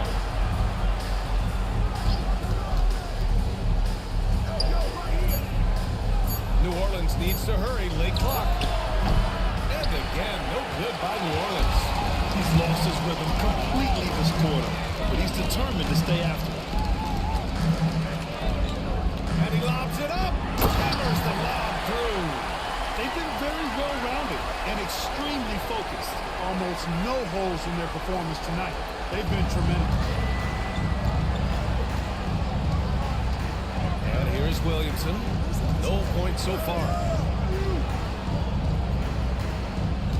Outside Davis. Here's a 3 from Paul. That one goes. Now he's 1 for 2. You know, as he's gotten older, the outside jumpers become a bigger part of Paul's game, as it needs to. All right, let's get a report from Allie. A bit ago, Jason Kidd and I were able to chat. He said when Zion is catching it right, you can't really stop him, but you can try to contain him, stop his dribble drive, force him to hit shots over the top of you. Sounds like they're going to try to make him a jump shooter. Great work, Allie. Thanks. Both teams will make substitutions. Both good from the line that time. Pelicans trail by 18. Davis a screen. Ball finds Davis. Fires from 14. No good, off the front rim. This has not been his best quarter. You know, guys, it seems to me as though he's over-anxious. He seems to be pressing, trying too hard, moving too fast. Just needs to calm himself down and wait for good shots. Zion Williamson grabs the miss. New Orleans is gone 1 of 4 from deep. Outside Paul. Offline from the top of the key. Dallas leading by 18. Pass to A-Train. Here's Boss. This one for 3. His shooting remains on point. 3 for 4 thus far. Defensively, their effort hasn't been great early on. Giving up too many open shots. I mean, that's what's happening here. It looked to me to be a bit sluggish. Now here's Paul. 23 points his last outing. And here's Davis.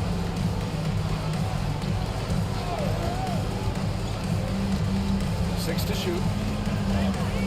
Pass to Davis. Williamson for 3.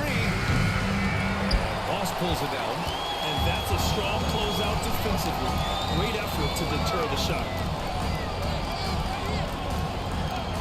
The 3 ball. It's hauled in by New Orleans. Just terrible defense. I don't know how he missed that shot. And there's a whistle. He'll head to the line to shoot 2. And in addition to plenty of unprotected balls, they've also stolen the #1 spot in steals. You just can't give these fast-handed guys any opportunities to swipe at the ball. And it's no secret the league is definitely more offensive-oriented nowadays. And they are the best of the bunch in following that trend, leading the league in points per game. With a new season underway, what are some areas that are challenging for players to get used to again, Grant? You know, B.A., I think being on the road again in general, making sure you continue to eat right, get the proper rest, getting into a routine as quickly as possible. That's what's the most challenging at first. Now here's Clarkson. Looking at his stats, he's getting just over 23 points a game.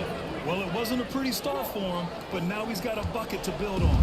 The Mavericks lead by 19.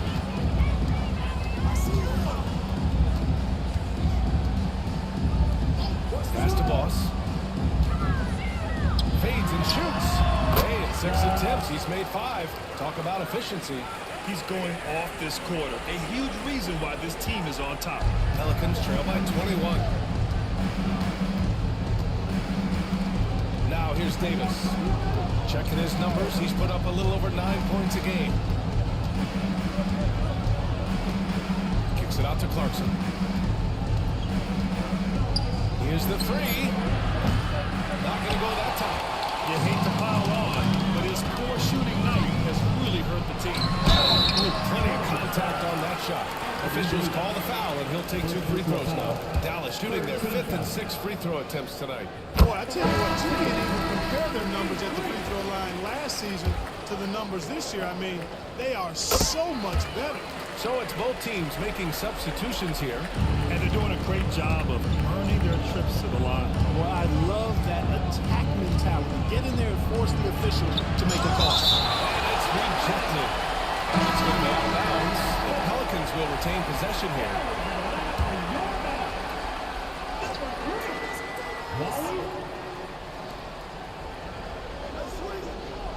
Clarkson, right side. Shot blocked. Down low. Down after the assist, led him to the lane.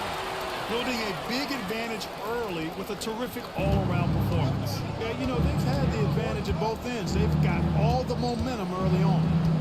Now here's Williamson. Still no points. Pass to Holiday. The 3 is up. No good there.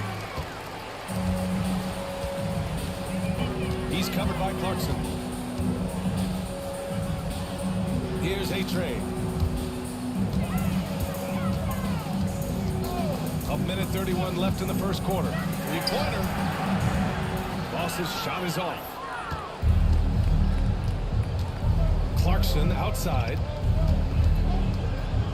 Back to Williamson. Outside Davis.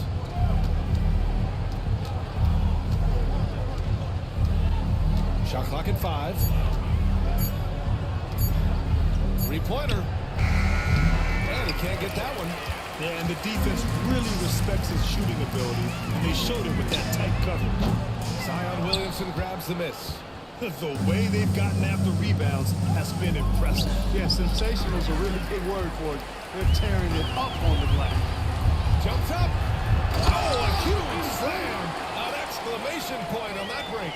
And I think that play tells you everything you need to know. They're simply playing at a higher level, getting a steal and turning it into quick points. Now here's Davis. To win the run. Pass to West. Goes up from the top of the key. That one falls. Coming off Davis' feed. Nice distributing from Davis there. Excellent job reading the defense and finding the open teammate. Here's Boss. Check by Davis. A step back shot. Offline with a three. Fires from way outside. Oh, and the release was before the buzzer, but it's off target. We're at the end of the first, and what a blowout already in this one. Dallas on top, delivering the blowout. And we'll get the second quarter underway on the other side of this break.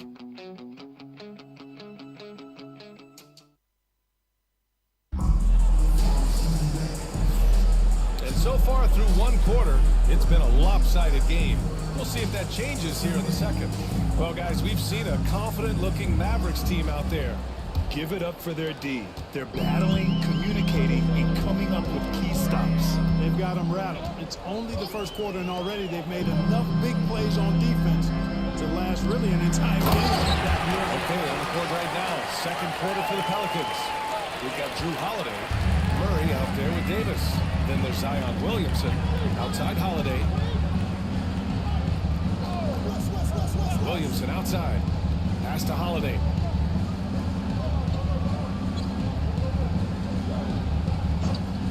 Outside Davis. And he's in the books. Now 1 for 2. I tell you what, he clearly is one of the best players in the league who does not get the same kind of gas that other guys do. But there's no better all-around guard in the NBA than Drew Holiday. Here's Dadier. Off target with the free throw line, Jay. Murray deciding where to go with it. And we played just over a minute of basketball in the second quarter. And another basket for New Orleans. You know, that's a shot some teams are willing to give Murray. The more he knocks it down, the more dangerous he'll become. To the middle. Great job at the back end of the play. Yep, finished with both hands, making sure of it. Yeah, highly efficient. Nothing extra special there. Just effective. And the free throw, no good. Well, Grant, with players getting bigger and more athletic, do you support moving the restricted area out? Yeah, BA, I would. We've seen a lot of injuries when defenders slide underneath elevated players on the drive. So cutting down that risk makes a lot of sense. Now here's Holiday. He's covered closely. Outside Davis.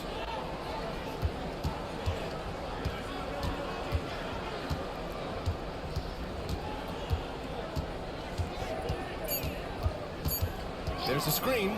Launches it. And he can't connect. He's 1 for 3 in this game. Dallas has gone 6 of 14 from the perimeter tonight. Picking up his second foul here. Has to be careful because they can pile up quickly. Oni, he's checked in for the Mavericks.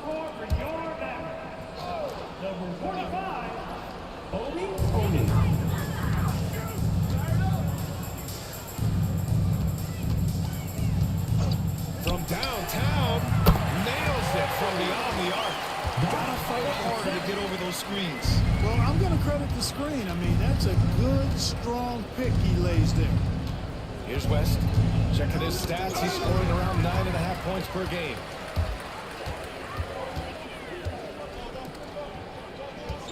Wing shot on the way. Again, Dallas. All right, well, a look at how the hustle game has been going for the Mavericks. They've really been disruptive on the defensive end. Forcing turnovers and turning those turnovers into points at the other end. But I've also really liked how aggressive they've been in the open floor. I mean, when they see a chance to push it, they go for it. We are now into November, so let's check in on the standings in the Western Conference.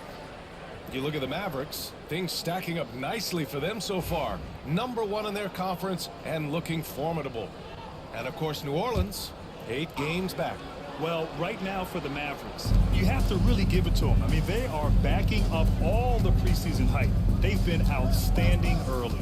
It appears to me, though, that this group has all the ingredients for a special season. They've shown the power inside. Their rebounding effort has been sensational. Guys, that's putting it mildly. I mean, they've been absolutely dominant. Stolen by Davis.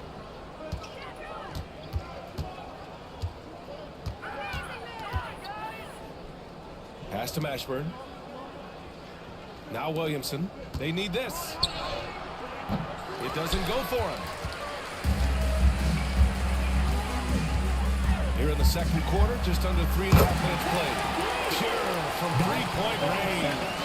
In today's game, you can never afford to get beat in the three-point battle. You know, the only way that's going to turn around defensively is by stopping the outside shot, not getting into a shootout. They're not going to out-shootout this team. Dallas foul. Number 7. So both teams changing it up here. First team foul. Substitution on the court.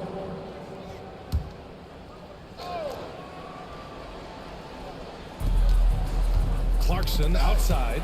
Ball stolen. And up the court they come. The Mavericks on the break. Now, I know he makes it look easy, but it takes incredible physical tools to pull that off. Athleticism and explosion. Yes, indeed. Let's just call him ladder climber. Just an awesome display of athleticism on our AT&T 5G slam cam. And up the court they come. The Mavericks on the break. Pass to Boss. Power down with both hands. He throws it down with 2 hands. You know he won't mess that up. Not this guy. He is a big-time finisher. Yeah, near the hoop, he's an absolute monster. Now here's Davis. Fires the 3. Gets it to drop. Now 2 of 4. Davis is a fantastic deep ball shooter, torching defenses with his perimeter game.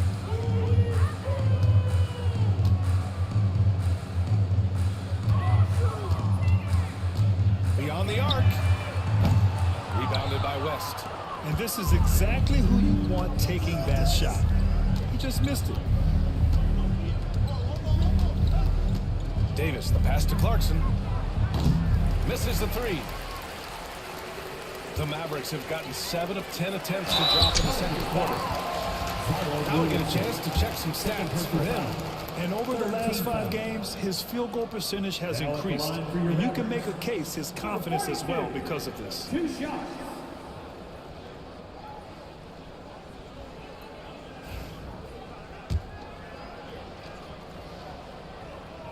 And he makes a first. And Dallas making a change here.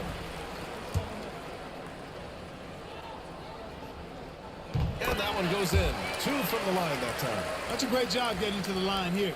You know, he didn't have a single attempt in that first quarter because I thought he was tentative. Much more aggressive here in the second. Now here's Davis. He has 7. Oh, and there's the whistle on the shot. So 2 free throws for him coming up. New Orleans shooting their 7th and 8th attempts at the foul line today. So both teams making some changes here. He's off on the second. Dallas has gone 2 of 4 from the perimeter in the second so far. Pass to Boss from deep. It's hauled in by New Orleans. Coming into this, having notched to win against the Lakers in their last game. And you'd have to think that luck played a part in that one. I mean, the opponent had an off night at the defensive end for sure. Well, I think it was a combination of things, quite honestly, but the defense didn't really offer them a challenge all night. I agree with that. Checking in for the Pelicans. Number 30, David West. Here's Clarkson. He's got 5. Clock at 6. Williamson looking around. And again, New Orleans no good. He's been an absolute non-factor. 0 factor this game. Just a horrible performance from him. There's the triple. Countdown. He's scoring at a nice clip. He's 6 of 9 tonight. And he's coming off a huge performance, and his confidence couldn't be any higher. And his coach knows that too. Showing no signs of slowing or cooling down. They're going to ride him as far as he can take him. Now here's Clarkson. West. And the foul is called. missed it, so he's got a couple of free throws coming his way. Tell you what, when you're trying to defend David West, you're in for a battle. His mind and his body so strong. His will is that of a champion. West plays the game with great effort. Davis, he's checked in for Williamson. Dallas has gone 3 of 6 from outside in the second quarter. Boss's shot is off. And Davis has got the ball here for the Pelicans. Pass to West.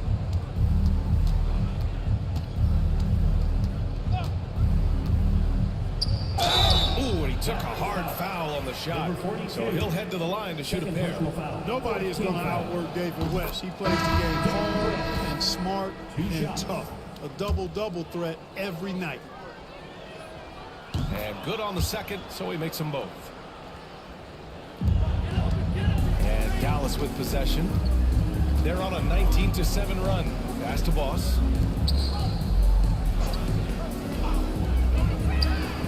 And Dallas hits again for the lead. The assist numbers certainly stand out. They've really emphasized ball movement here today. Clearly just an example of a different mindset between these teams. Now here's Paul. An important role in this offense, averaging around 12.5 per game. Now here's Davis. And again, New Orleans no good. Here's Boss. Checked by Davis. Pass to A-Train.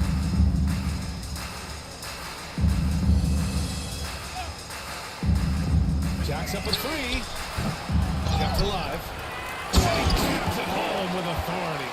And their offensive rebounding is such a strength for them when he's on the floor. Yeah, he really helps them extend possessions, doesn't he? And you know, those second chance opportunities can be game changing. He represents so much value to this team because of what he does. Back to Paul. Pass to Mashburn. From behind the arc. Mavericks with a rebound.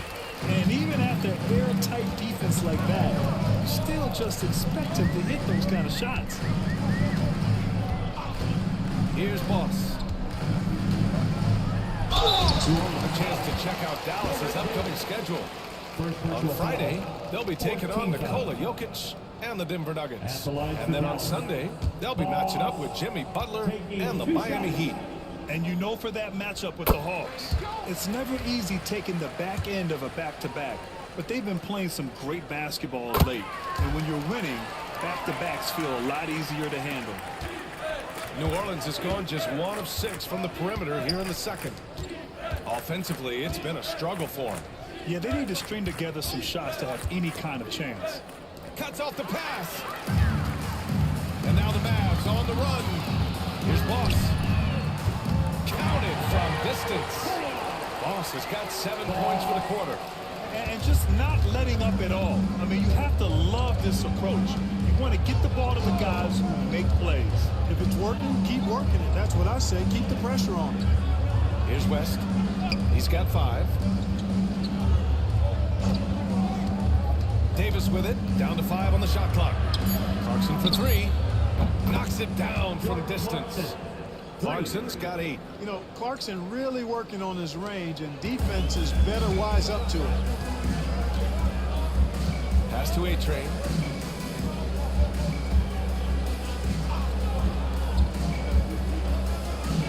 Takes the 3.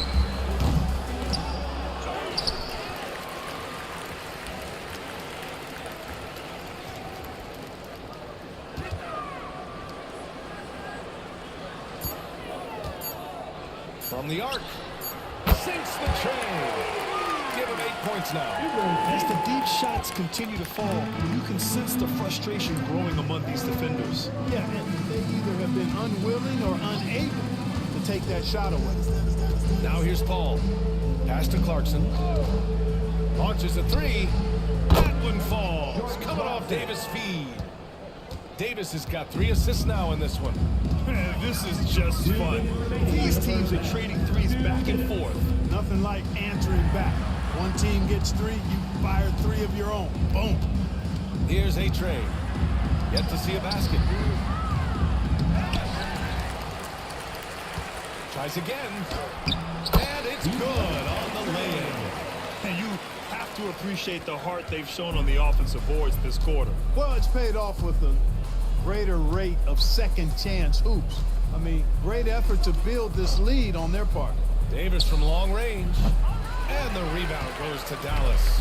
They come into this one having outplayed the Thunder in their last game. And most of the arena was totally against them. But they looked inward, trusted each other, and made good plays. Well, you know, the cohesiveness was evident out there. These guys feel like they can win in any arena. And they proved it that game. He's been shooting with great consistency tonight. Love to see that confident play on offense. Outside Paul.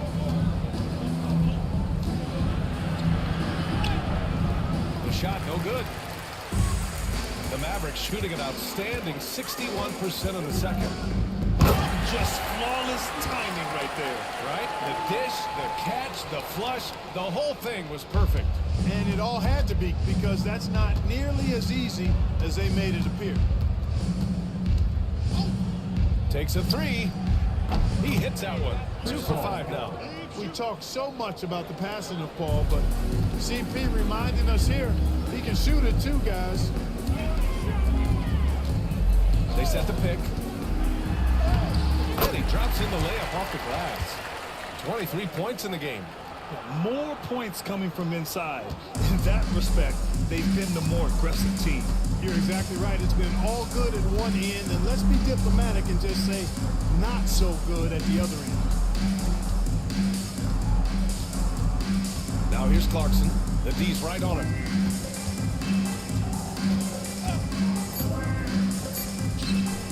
Fires the three. And no good. Trying to get that with the ball.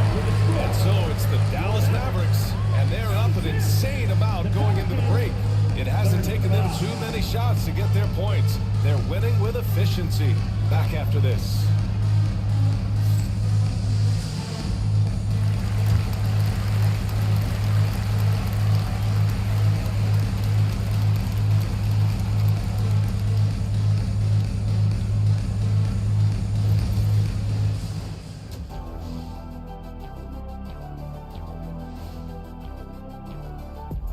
Welcome, everybody. The story at the half could be summed up as a dominating performance for the Dallas Mavericks. How about the points in the paint? Clearly, they made it a priority coming in, and it's paying dividends, Ernie. Yeah, I remember those days pounded inside. Break your opponent's spirit. Easy. Taking a peek now at the upcoming schedule. Thanks, as always, for watching. Let's head back to Brian Anderson and crew for the start of the second half.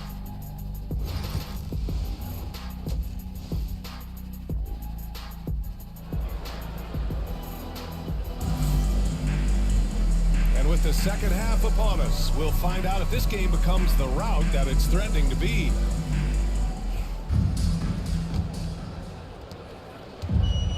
Mavericks shooting 61% for the game, knocking them down.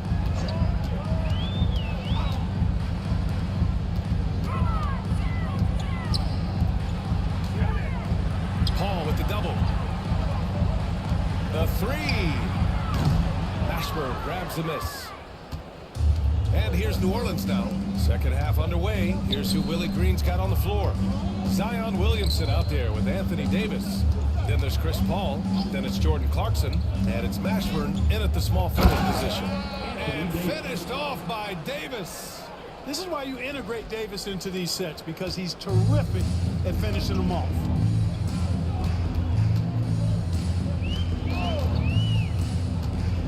Here he goes. Here's the 2K leaderboard showing us the teams with the best free throw percentage. The Mavericks, #1. This squad will punish you every time you let them get to the line. It's something they've worked on as a team, and now they're reaping the rewards. He's perfect from the line this time. And so Paul will bring it up for the New Orleans Pelicans. And for those tuning in, we're about a minute into this second half. Off target from outside. Paul's gone 2 of 6 here tonight from the field.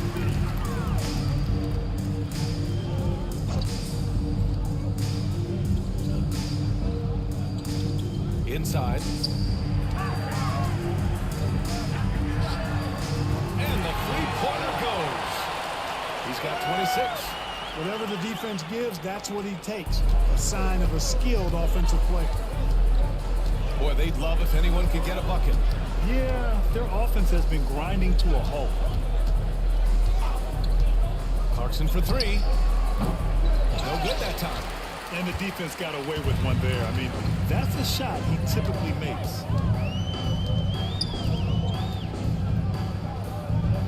To the inside. Paul with a steal. Oh, and a fast break for the Pelicans. Here's Williamson. And the shot no good. A bit short.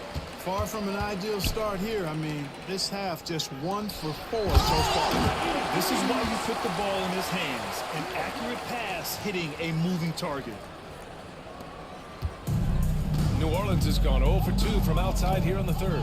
Ball finds Davis. Williamson outside. Pass to Clarkson. The shot to stop the run. And again, New Orleans no good. Only 20% from the field to start this half. To me, it looks like their opponent may have made some nice adjustments. Leaving absolutely nothing on the table right now. Their focus and execution has been outstanding. Yep, they're starting to stretch this lead out. Too much offense to keep pace with. And the Pelicans with possession here after the basket by Dallas. Davis a screen. 5 on the clock. Here's Paul. And Boss pulls it down. Boss has got 5 rebounds tonight. Not his best night, and not the team's best night. Sometimes it just goes that way. It's stolen by Clarkson.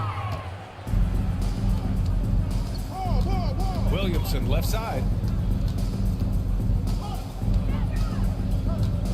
Third quarter of basketball here. A little under 3.5 minutes gone by. Pass to Clarkson. With the fadeaway. It's good. The assist that time from Paul. Clarkson's got 13. Mesmerizing and stupefying the defense. Clarkson carves out space from mid-range. Launches it from deep. Offensive rebound. There's a killer two-hand slam. And just an incredible effort on the offensive glass. Wow, follows it up with the putback to finish the play.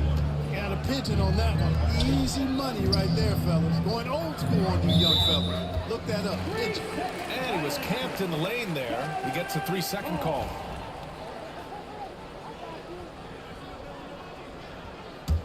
And here's Dallas.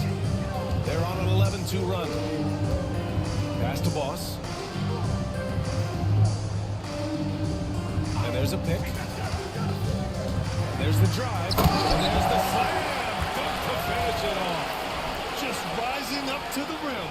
Man, when he gets up there, he gets up there. You know what I'm saying? Yes, he does. That's what we call helium. Yeast rising and helium floating. Here's Clarkson. Following the score by Dallas. Outside Paul. Williamson, right side.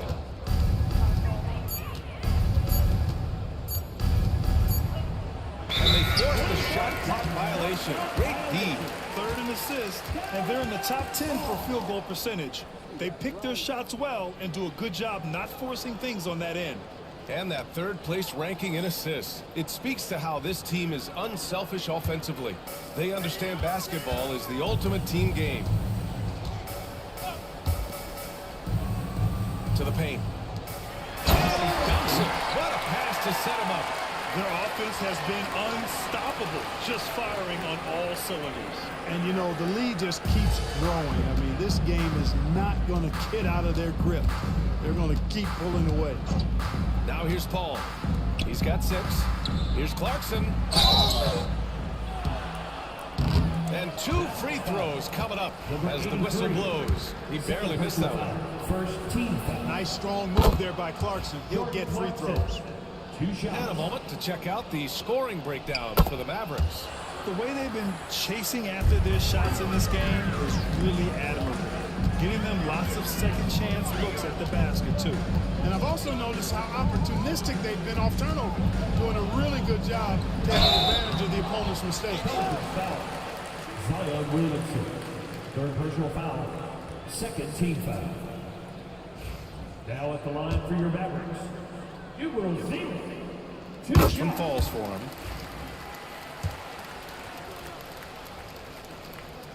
Both shots good from the stripe. And really strong at the line since the break. No misses yet. You can't do much better than that, guys. All right, let's check in with Allie LaForce.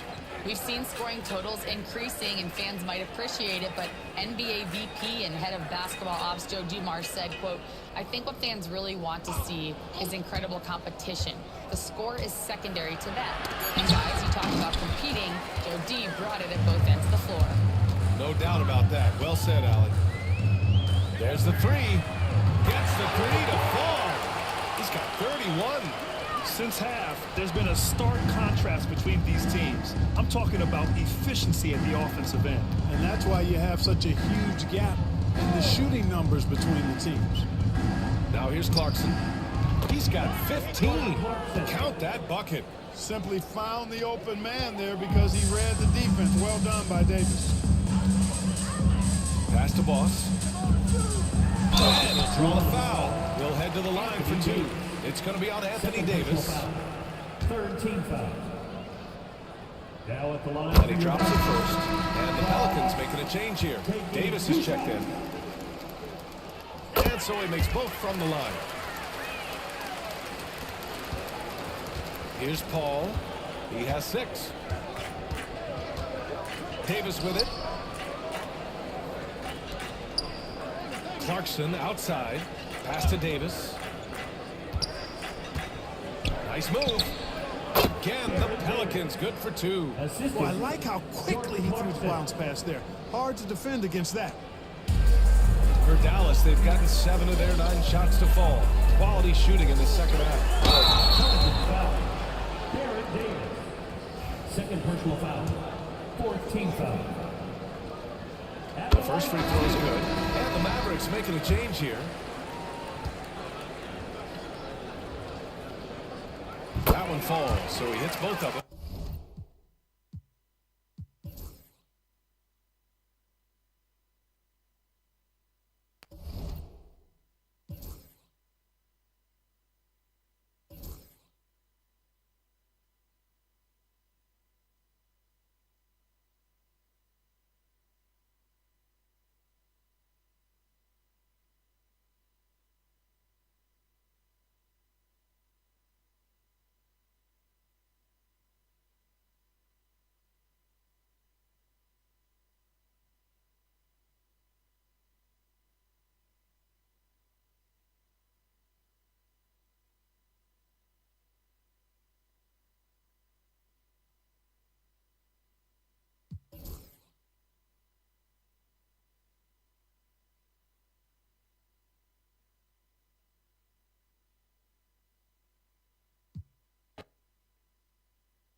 Hi, everyone. We've got a good one for you tonight. It's Game 3 of the NBA Cup for both of these teams.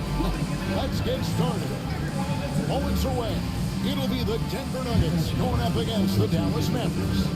With Doris Bird, Greg Anthony, and Hall of Famer David Aldridge, I'm Kevin Harlan. And our special guest at the broadcast table for this one, the celebrated Shams Charania. Hey, Shams, thanks so much for joining us tonight. It's a pleasure to have you here. Kevin, thanks so much. Always fun to hang out with you and all your crew and talk basketball. All right, I told Doris and Greg and David, just buckle up because we are going to be on a great ride with you.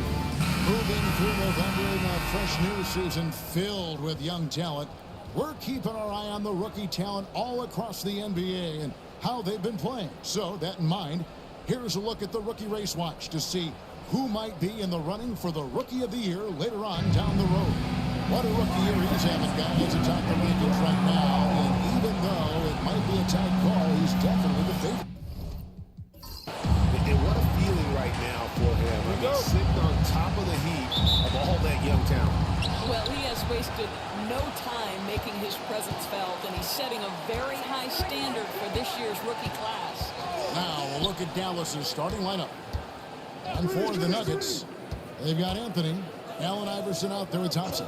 And it's Nikola Jokic, and it's Issel in at the 4 slot. And the shot goes in.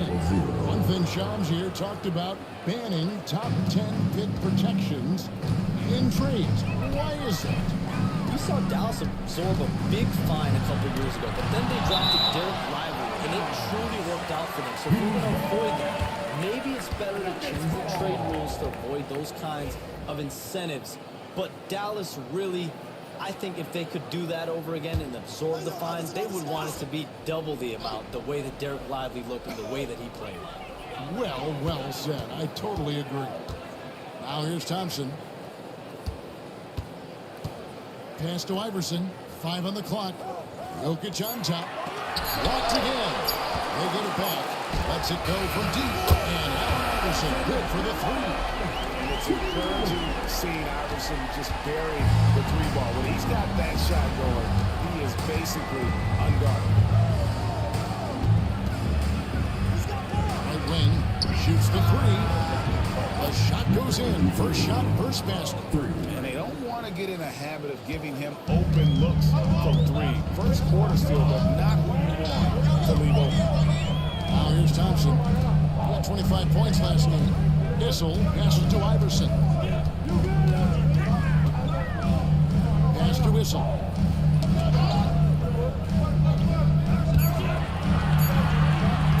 The 3. The Mavericks pull it in. They defeated the Pelicans in their last game. And guys, they walked into the arena with a certain kind of swagger, and we really saw it play out on the offensive end. And what surprised me was how easy they made it look. It seemed like they got something out of every possession. Good way to start this game, and you want to get him rolling as early as possible. He's a guy, if he gets hot, he can carry your offense for long stretches. Denver's gone 1-2 from long range in the first quarter. Pass to Issel. Now Iverson. Hot loose. And they're pushing it up. And he banks in the lane. He has 7. I tell you what, you better watch out, fellas. He is on fire here today. Nuggets have gone just 1-4 to get this game started. A shot for the past decade that you've been a major player in the NBA. It's been LeBron's league. It's been Curry's league. Who else is going to take over this league, you think, coming up around the corner? Given the NBA Finals we just have to throw in Jason Tatum, Jaylen Brown, and Luka Doncic into the fold as far as faces of the NBA. But Nikola Jokic is so good. He will be one of the guys for a while. Giannis Antetokounmpo, you have to mention him as well. But ultimately, you have to also keep an eye on Victor Wembanyama, the way that Victor Wembanyama could take over the league. And already, so early, was so special. Victor Wembanyama is someone to keep an eye on. Okay, they've just passed a note down to me again here. What about Anthony Edwards?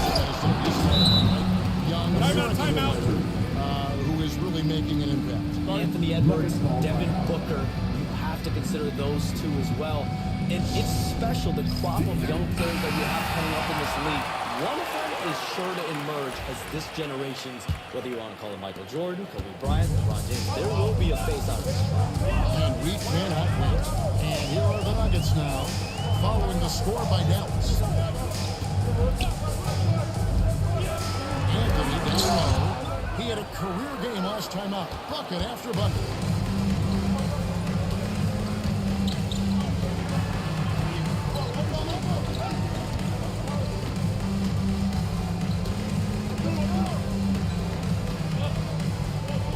Feet away.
Hi, everyone, and welcome. We bring you a regular...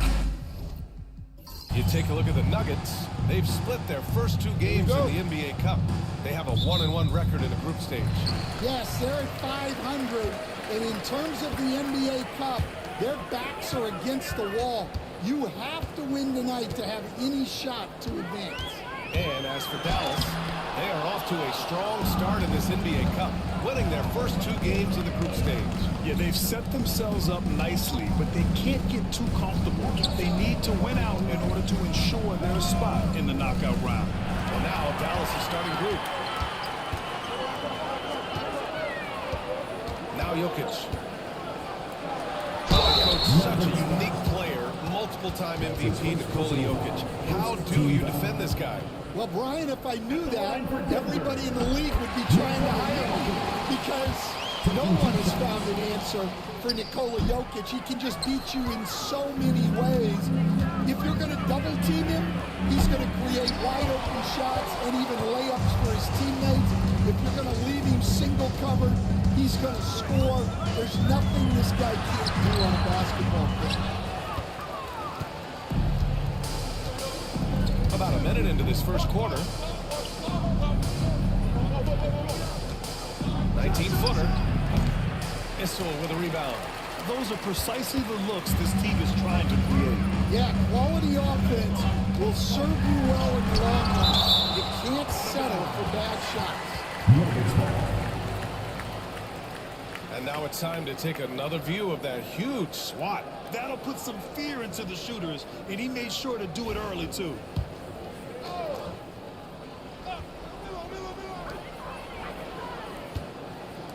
Pass to Thompson. Now Jokic. Just 5 on the clock. The Nuggets need to get one up.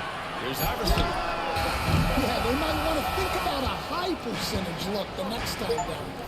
Here's Boss. That three's off the mark. The Nuggets have gone 0 for 4, missing their first 4 attempts. Jokic, no good. Well, he's got the green light in that situation. They want him taking that shot, even if he didn't get it to go. Yes, it's good. Well, Coach has to be ecstatic with how that trip down the floor went. They got the shot they wanted. Pass to Issel, back to Anthony.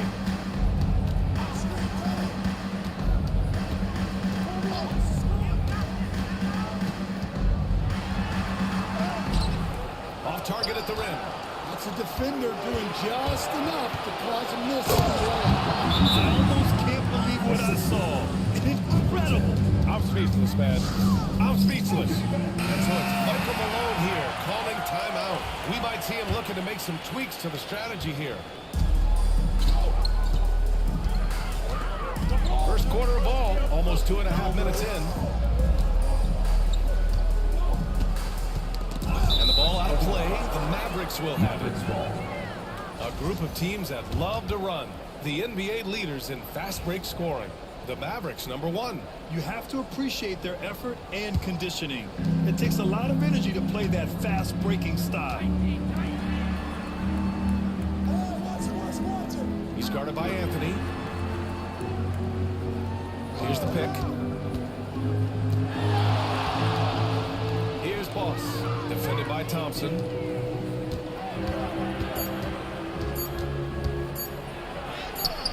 Three shots, 3 baskets. Great efficiency so far. I love this approach. Getting him involved early, and it's already paying off. Yeah, well, his offensive contributions are going to be very important in this game. So it's good they've already got him in a rhythm. Pass to Anthony.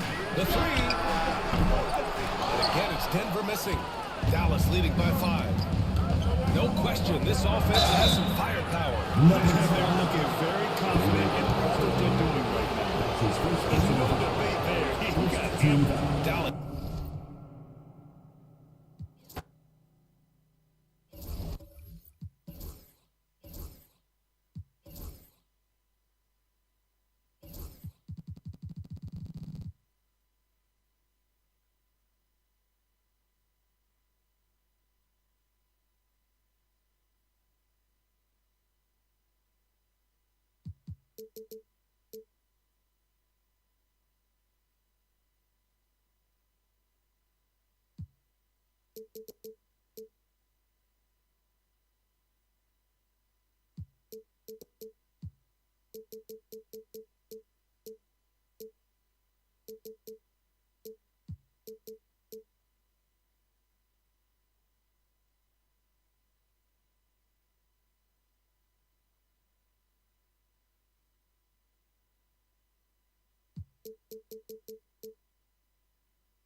Hi, everyone. We've got a good one for you tonight. It's get to take a look at the Nuggets.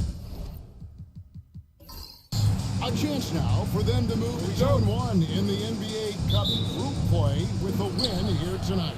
And, you know, I think if they want a chance to move on to the knockout round, I think they've probably got to win out. So it starts tonight here at home. And now, talking about how things are going for the Mavericks. They won their first 2 games of group play. Can they make it 3 straight here tonight on the road? And it won't be easy, but the motivation level is high. This is what the league wanted in creating the cup, making these early season games matter. Now, look at Dallas' starting lineup. Pass to Boss. From downtown, another 3 for Dallas. And he likes to get in a rhythm early. Nice triple. Now Iverson. Got him in a play so far here in the first. And it's Allen Iverson with the foul. That is his first foul of the game. Oh, great defense there. Anticipated the play and got there first. And not afraid to put his body on the line either. He took a shot for the team in that situation. Here's Boss. And stolen by Iverson. It's tipped. to the shot there. Earned those free throws. The Mavericks shooting their first free throws here for the night. And they've had really good numbers all season. And the word is they challenge each other, guys. I mean, each and every one of them to improve their free throw shooting in the offseason. Held each other accountable in that area. And now you see the results individually and as a whole. Also, Westbrook's checked in for the Nuggets. Outside Anthony.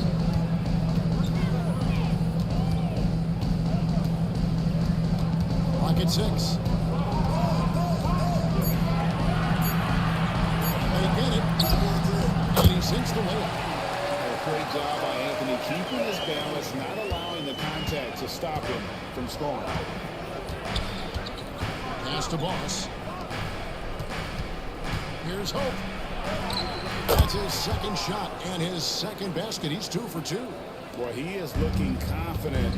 Love how they're using him so far. And you know what? They're going to keep using him. I mean, he'll be the centerpiece of their offense today. You can bank on that. Westbrook, no good. Dallas has gone 2 of 2 from three-point range here in the first quarter. Here's Boss beyond the arc. The shot goes in. First shot, first basket. Oh, great ball movement there. If you're just tuning in, we played about 2.5 minutes here in the first. Outside Westbrook. Back to Thompson. Outside Anthony. Shot clock at 5. Here's Jokic. Mavericks with the rebound. Clark, what we appreciate, for some players, success can change them, but not for Jokic. He seems like the same guy. He certainly does, boy, and he is special. He is so much fun to watch. Seems to be even-keeled and down to earth, but his game is heaven sent for sure. Now, here's Thompson, following the miss by Jokic. And Thompson kicks to Westbrook. A three-pointer, no good. Right now they're just 1 for 5. Rough start so far. And stolen by Thompson. Jokic passes to Westbrook. Denver passing it around. Bounce pass Anthony. Here's Thompson. Back to Anthony. Down to 5 on the shot clock.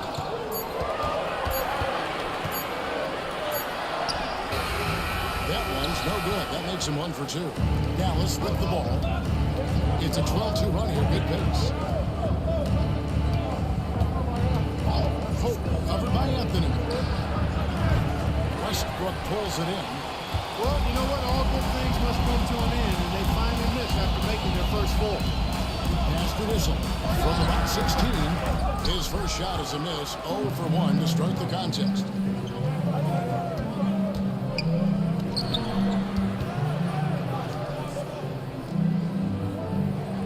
Here's Hope. Gets the three-pointer to fall. 8 points for him.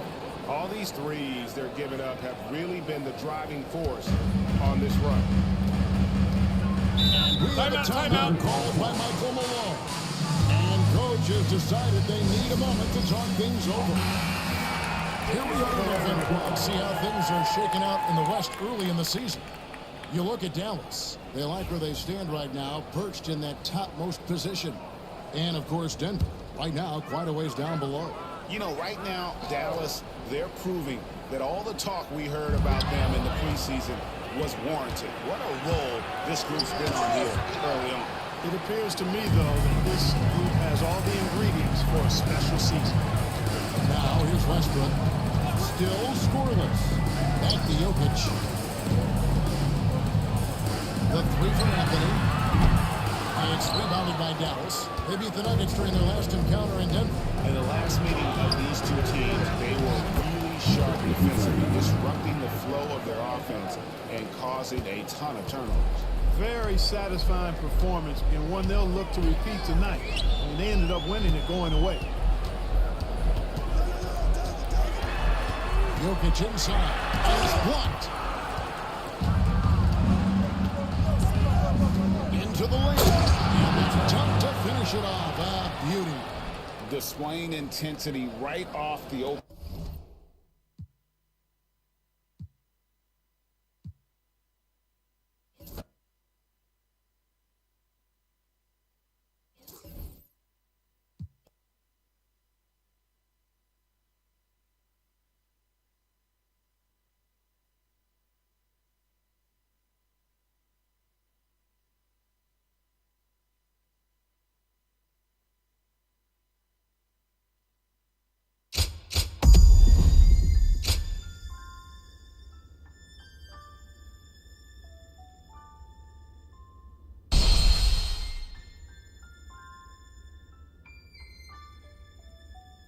鬼神のごとく強い将がいるらしい。その名も呂布だとよ。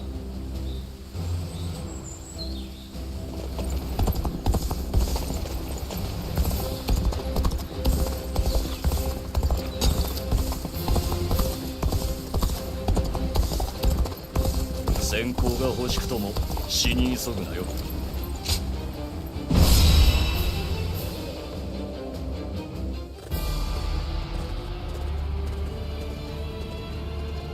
始めるぞ。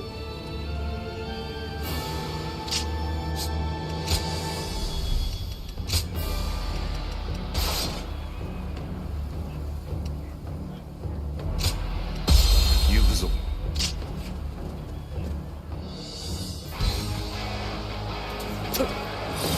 我ら大義のもとに堂々と突き進まん。まずはこの止水管を抜き落葉へ迫るのだ。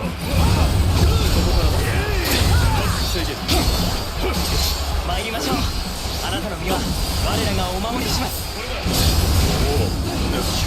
一斉に我らも遅れは取れん。行くぞ敵将。討ち取った。我らが止水管へ一番乗りを果たすのだ。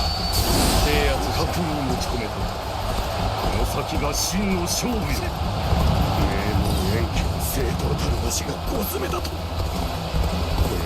先んじられるなど冗談ではないよ。意味通りだな。敵将が先走った奴らの背後をつくぞ。この地は制圧した。皆慌てるな。背後は味方に任せ完全の敵に集中せよ。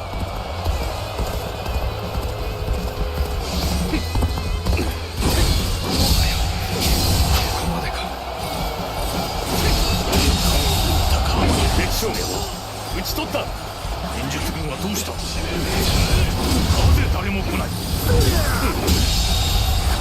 敵将討ち取った。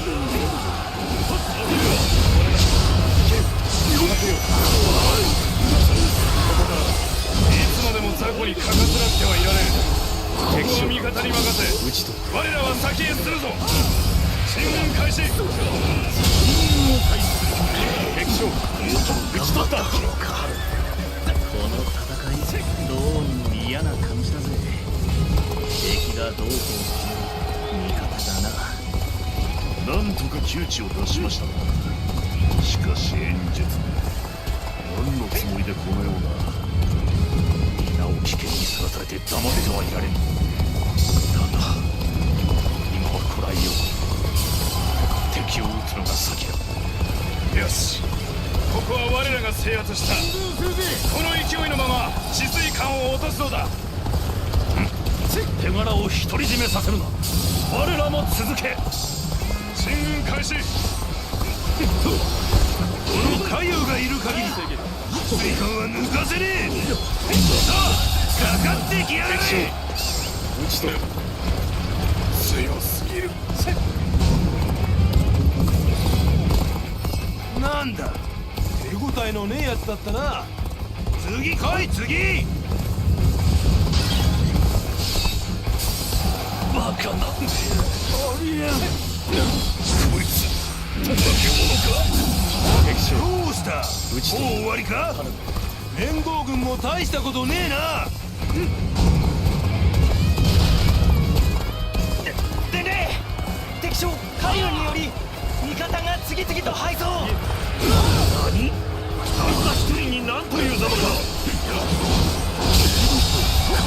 敵将討ち取った。さすがは海遊だ。この機にこちらも全てを動かしてみよう。討ち取った。援軍開始の時は敵将討ち取った。我らはあなたに従う。さあ指示を。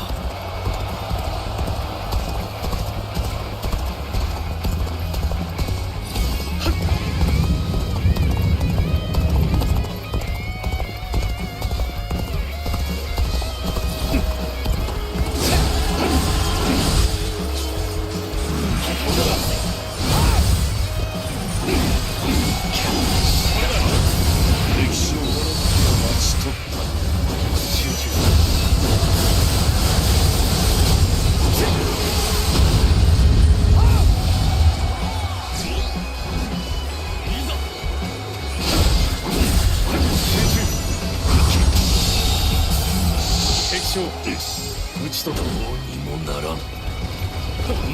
そろそろまずいか。援軍を呼んでおいた方がいいな。敵将加工現状が打ち取った。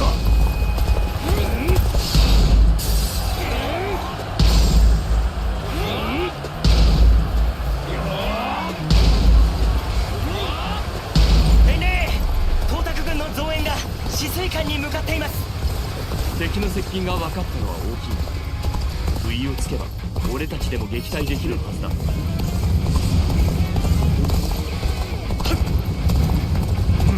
戦線は十分に押し上げた。今こそ止水艦の敵を撃つのだ。進軍を始めるという。これで敵将撃ち取った。正面の攻め手は十分だ。俺たちは別方面から仕掛ける。この地は制圧した。一時退去は大鳥は身を滅ぼしかねない。水艦は要害圏。突破には時を要する。その間矢の雨でも降ってきたら大事です。まずは遠方から投石で牽制するのが良いか。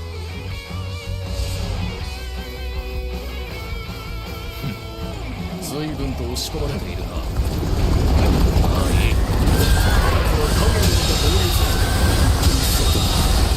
敵将撃ち取った。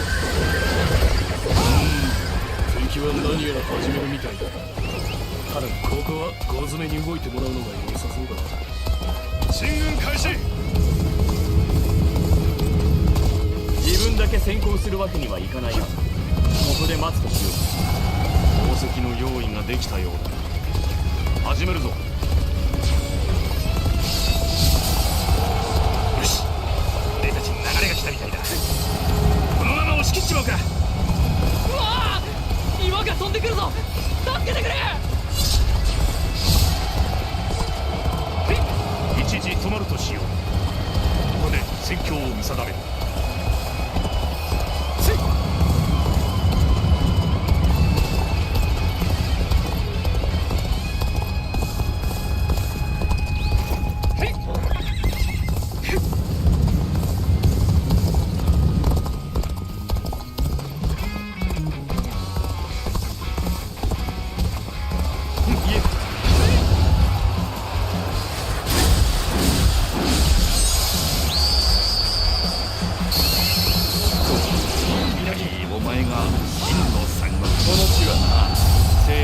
一番輝いて見えるぞ。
敵将撃ち取った。手の低い草ぶり我らで知らせた歴史を加えこの歌文化にあったのがあんたの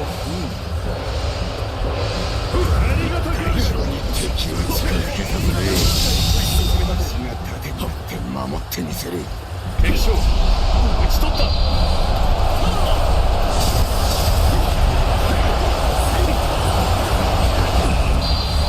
きつい一つ出直そう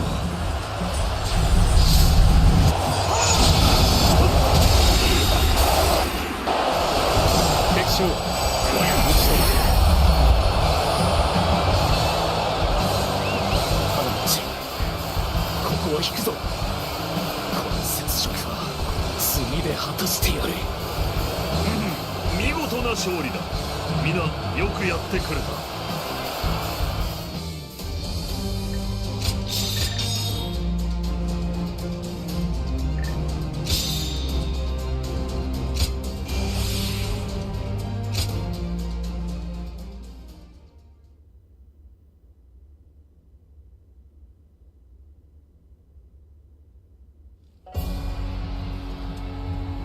ひとまず止水管は抜いたか恐縮です戦う前から嫌な予感がしてましたからねそれでお聞きしておきたいんだ今はここで異を唱えて足の演術演唱尊敬今はあちこち警戒し合っているからこそ我らも人事ではいられまい所詮よりこの始末では董卓の討伐には至らん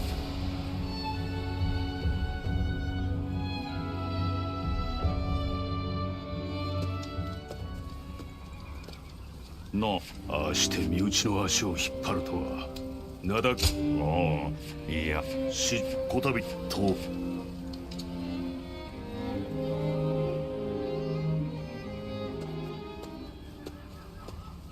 演術殿一体なぜあのような真似を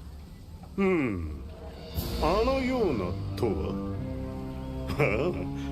もしや先ほどの敵への対処のことか我らには本陣の守備という大事があった前線に突出した者たちに気を回す余裕はなかったのだ突出確かに我らは先鋒を買って出たがそれほど本軍から離れたつもりはないそうだったかならばわしの勘違いだったかもしれぬな演術殿この際はっきりと言っておく俺が出過ぎた真似をしたというのなら謝罪するだがくだらん理由で俺の身内を危険にさらすのは許さんくだらん理由とは何じゃまさかわしが一介の子役人を妬みでもしたとだがこれは忠告だ孫権よむやみに吠えず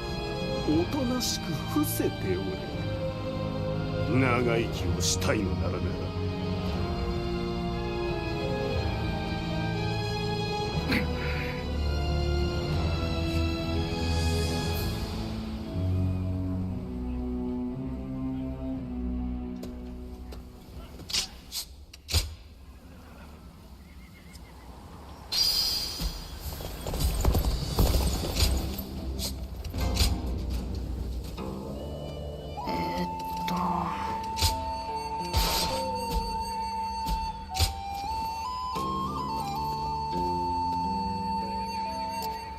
黄金討伐でも活躍した孫権様が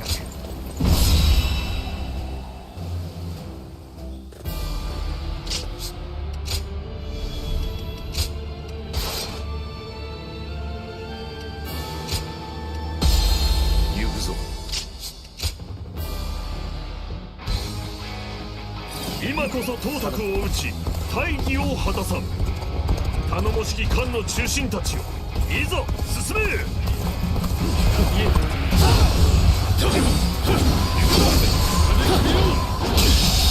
かに王敵将無敵にたどり着いたそれが勝敗を決す敵将いかがで王を競っていては勝利は望めぬ先の止水艦の過ち繰り返してはなるまい。さ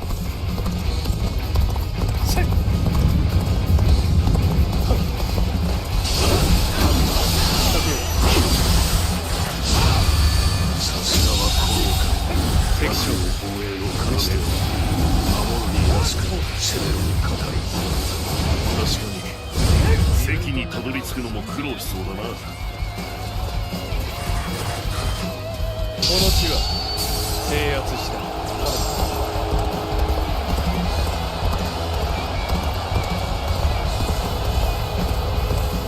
敵は守りを固めているみたいだな。これじゃあ足並み揃えるのも一苦労だ。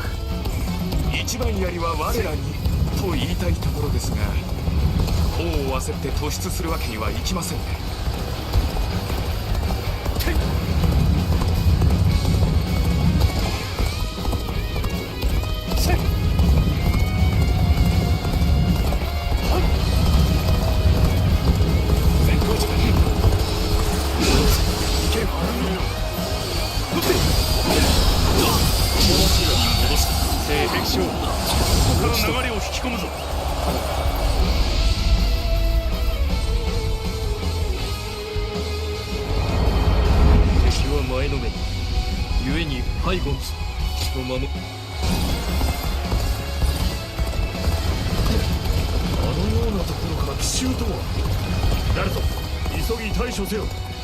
進軍を開始する。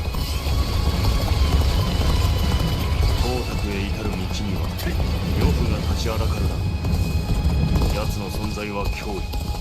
慎重に対処せねば。覗けるならそうするのみ。しのがねばならんのならお前の身は俺が守ろう。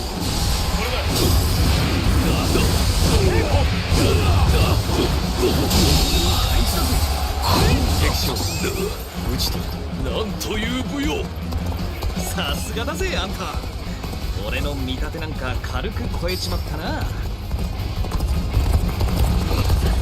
敵もいずこの将とも見えるが、我が前に立つなが刃を持って覗くのがこれだ。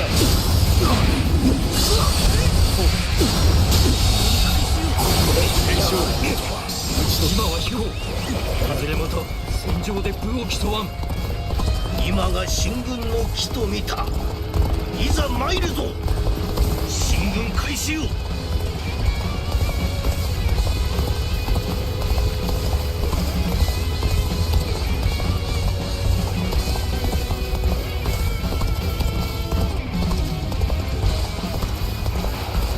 我が自由で葬ってくれるわ。これだ。敵将討ち取る。これだ。この地は敵将で討ち取る。守りなんて俺の性に合わねえぜ。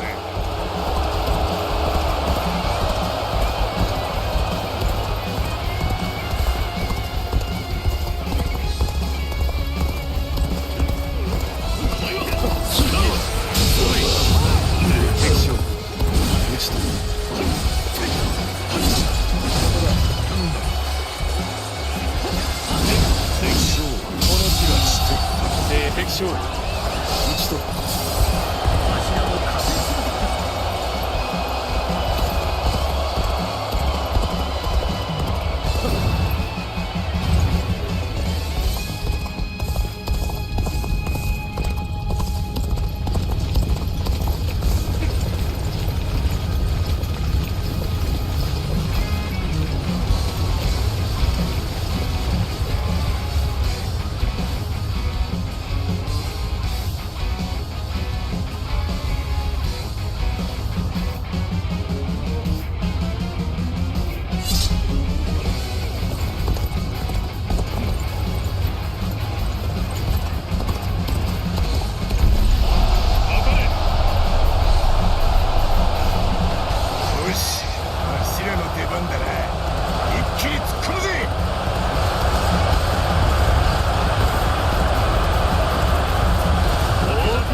運ぶのだ。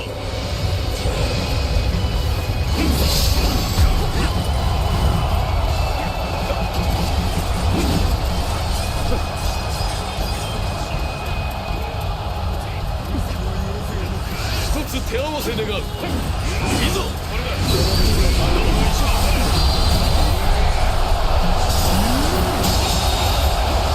敵将、打ち取った。ここで帰った方が身のためだと思うがね。この先にいるのは死んでから敵将、打ち取った。敵将、打ち取った。敵将、これ以上奴らを調子づかせるな。呂布よ、行け。よし、敵将、打ち取ったぞ。天下に並ぶもののない最強の武。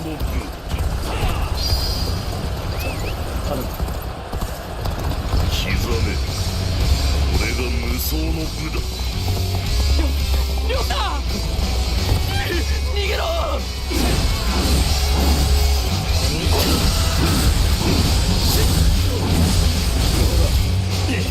いかに強者といえど所詮は一人。押し込めずに打ち取るのだ。敵将、打ち取る。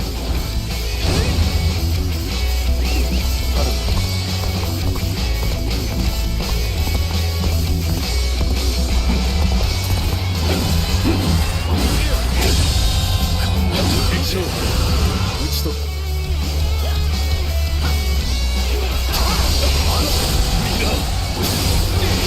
戦ってはならぬ。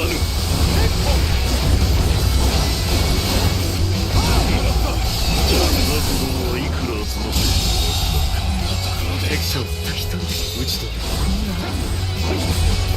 人じゃない、必死にだ。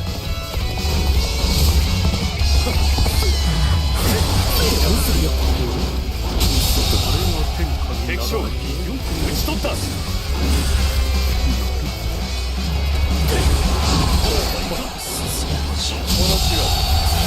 敵将軍、打ち取った。もう少し楽しめる。雑魚は所詮雑魚。呂布よ、ここはもうよい。連合の名手を打ち決着をつけよう。いいだろう、すぐに終わらせてやる。進軍を開始しろ。何としても呂布を止めねば。死をかがめ迎え撃つのだ。敵将、打ち取った。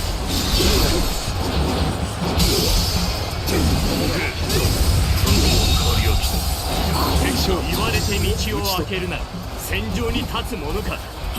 お前は俺が止めてみせる。お兄さん、無事か。おお、雲長、来てくれたのか。これほど心強いことはない。ありがとう。兄じゃ、まだ生きてるよな。よく来てくれた。ありがたい。いや、万の味方を得たかのようだ。いける。俺たちの力を合わせれば呂布を抑えられる。3人共にあればこそ我が部はさらなる高みへも至らん。後ろから力が入ってくるぜ。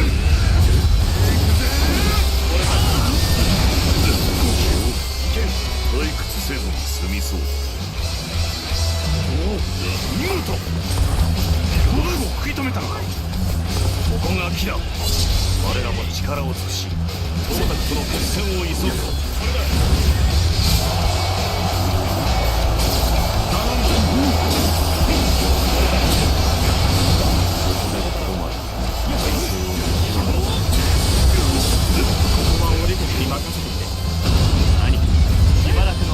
なんとかなる。お前は先へ進むんだ。光沢を討ち、この戦いの決着をつけてくれ。ちょうどお前を思い出していた。いやはやこんなに助けてくれるとは。悪いな、助かるぜ。流れは我らのものとなった。これは好機だ。力の先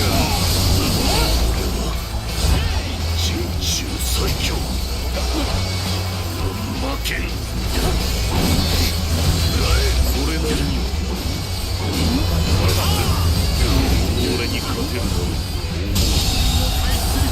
敵将、こいつらが負けただと。貴様、一体何者だ。お前、あの呂布をも倒してみせる。お前の力は底が知れんな。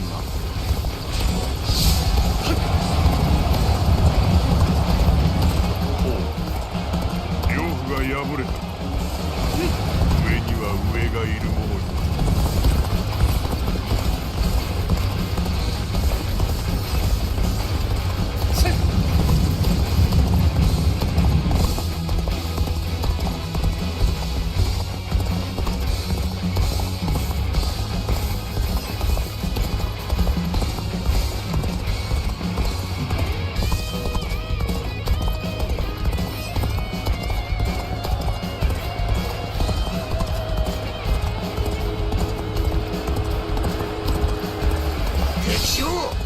わしが討ち取ったぜ。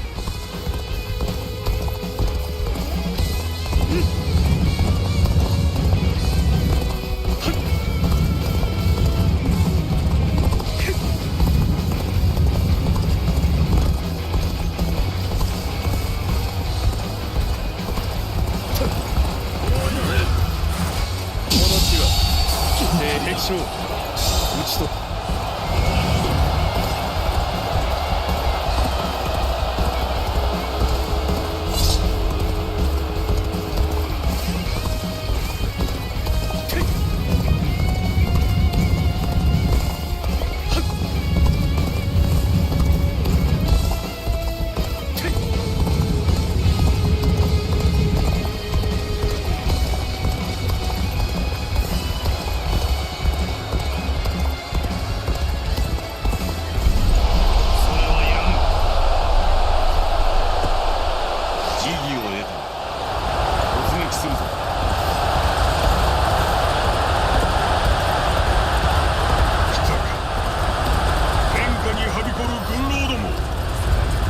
忠英を食らわんとするなら王の覚悟をせよ。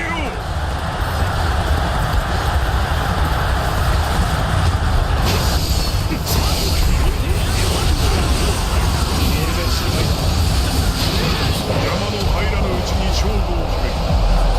さっさと準備をしろ。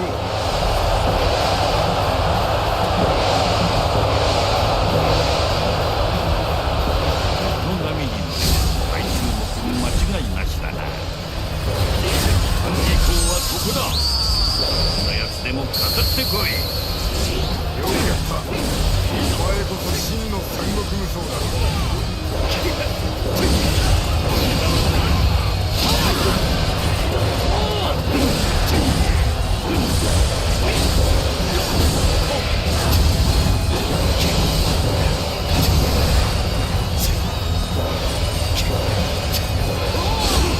飛び出してきちまってよ。危ないってのが分かんねえのか。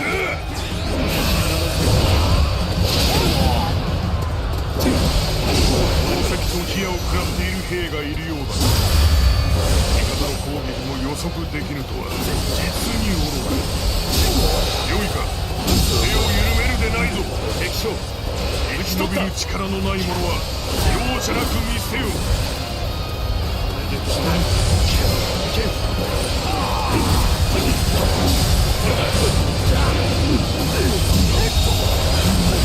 将討ち取った。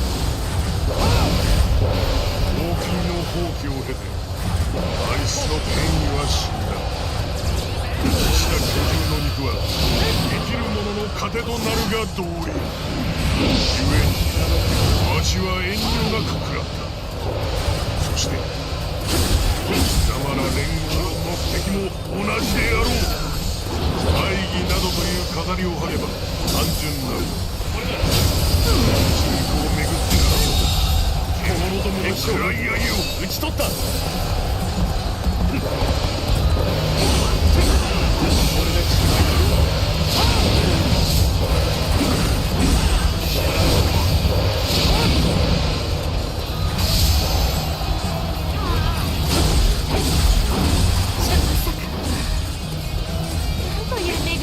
しょう。強ければ食い、弱ければ食われるが獣のことあり。故に人も祭りごと、腐るいとますらない。生きるために万人が視力を尽くす。それこそがこの東中への知性よ。敵将矢を放て。獣よけにはちょうどよかろう。いざ進軍せよ。半雲長に続くのだ。いざ進まん。今の私光沢様に仕え敵将討ち主を害そうとする排除します。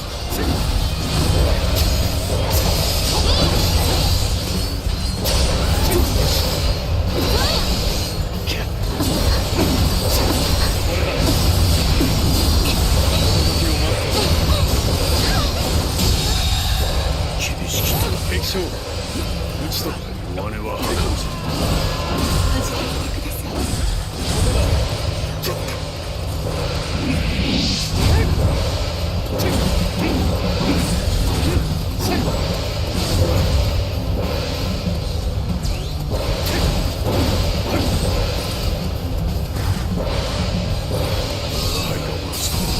気を抜くでないぞ。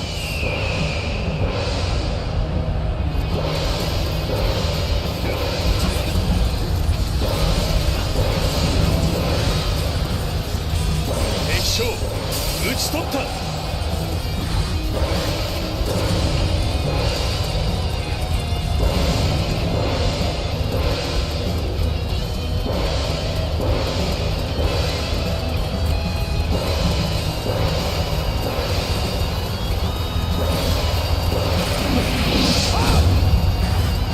倒してやるよ。覚悟はいいな。仕掛けよ。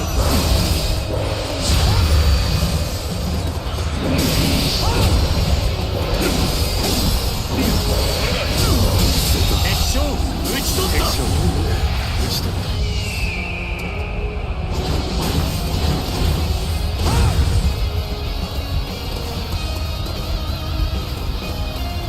退避します。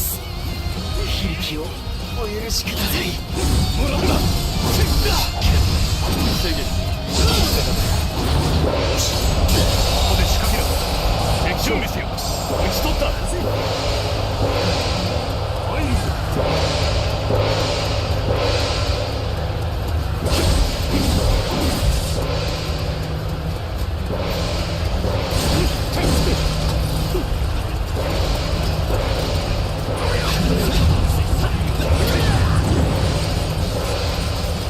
はてさて、どう巻き返すべきか。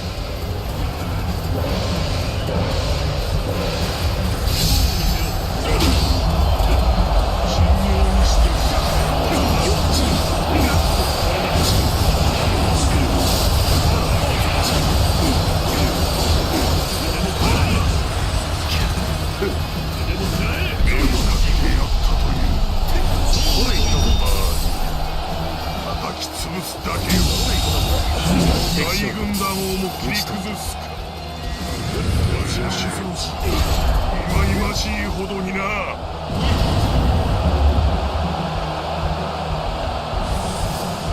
ここまでよくぞわしを追い詰める。だがやすやすと食らえるとは思うな。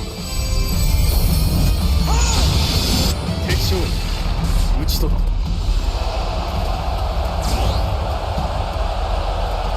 わしはまだ死なぬ。生ある限り暗い愛は続く。引くぞ。落葉に火をかけろ。奴らの追撃を巻く。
たか曹操。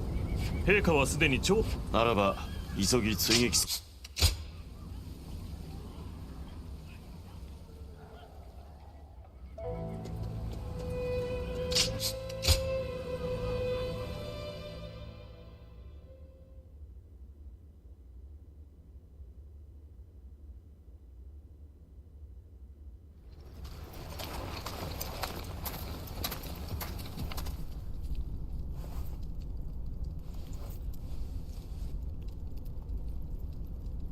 皆に報告せねばならぬことがあるのではないか。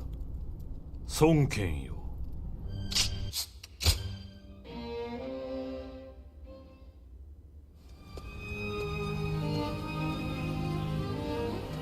我らは連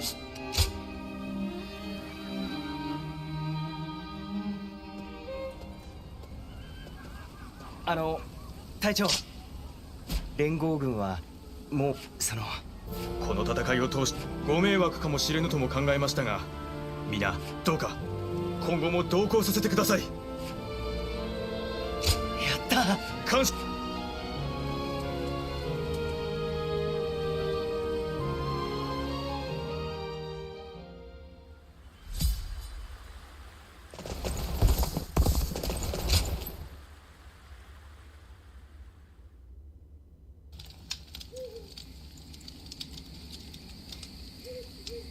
お探しいたしました。こうしてお会いできてよかった。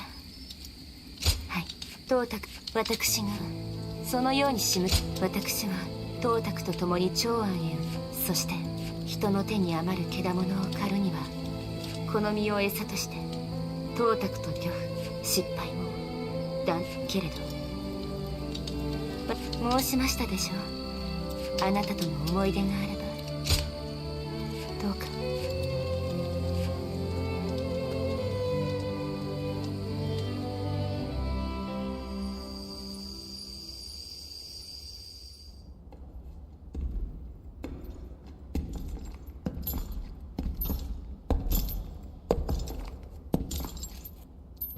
宝泉様、お前の望みは俺が叶えてやる。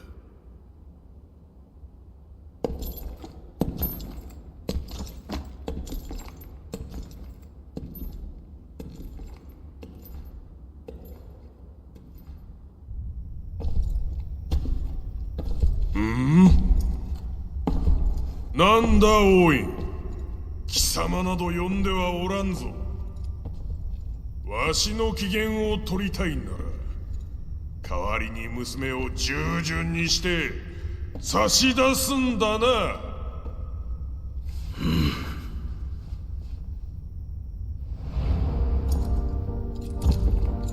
何の真似だ。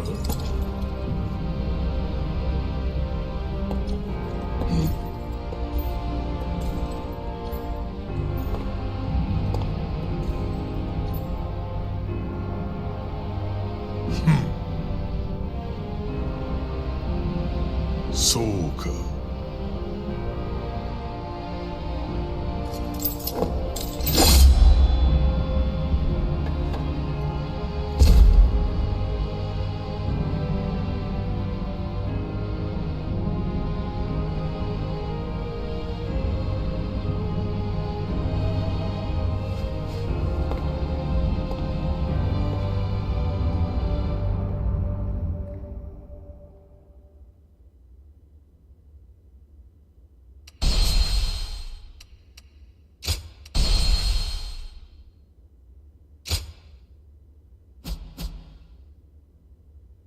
反董卓連合は画家。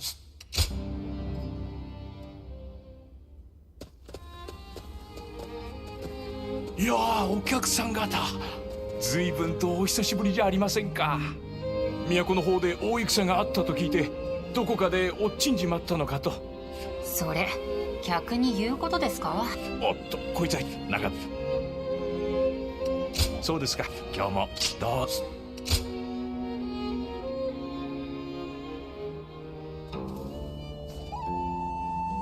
世はまさに群雄割拠、よしみ結んだ英傑たちが相争うも宿命である。見定めねばなるまい。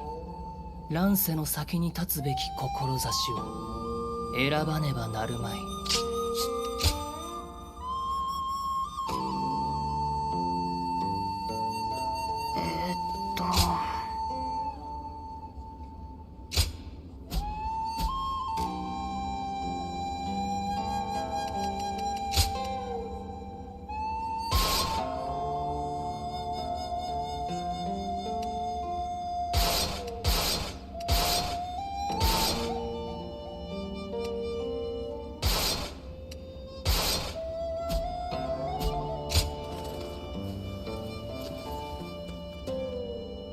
せっかく始めたこの店、戦で燃えちまったら。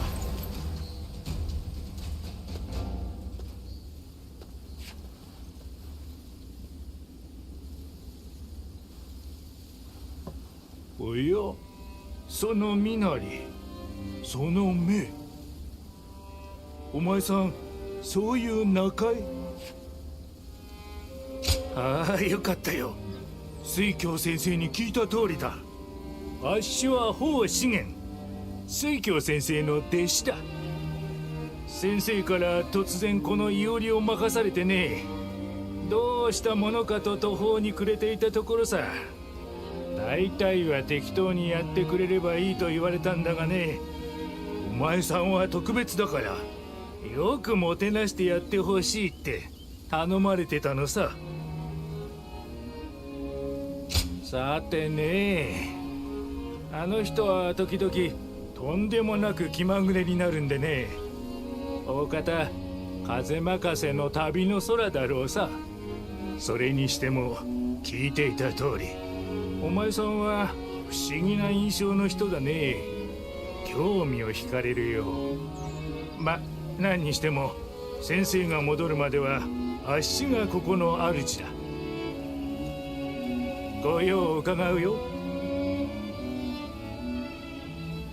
ああ、お前さんか。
じゃあ頑張りなよ。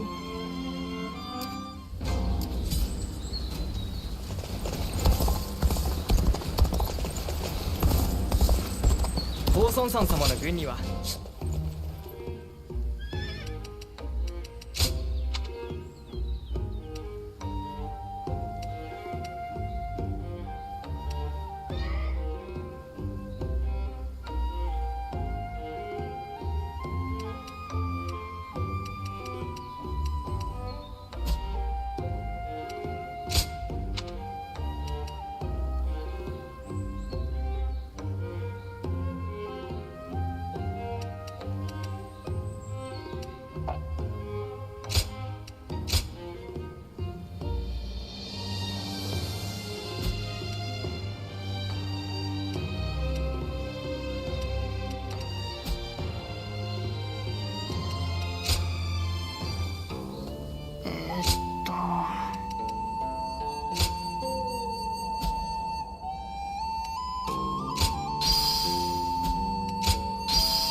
何か考え事をしているの？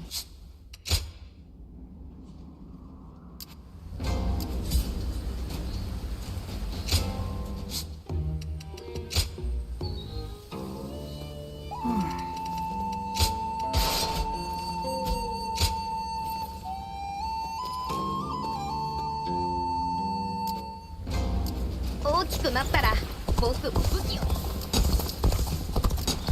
作物の育つ土地があるだけ。曹操様と袁紹様は都の焼け跡ではたまにすごいお宝が見つかることもあるらしい。この地を狙う輩。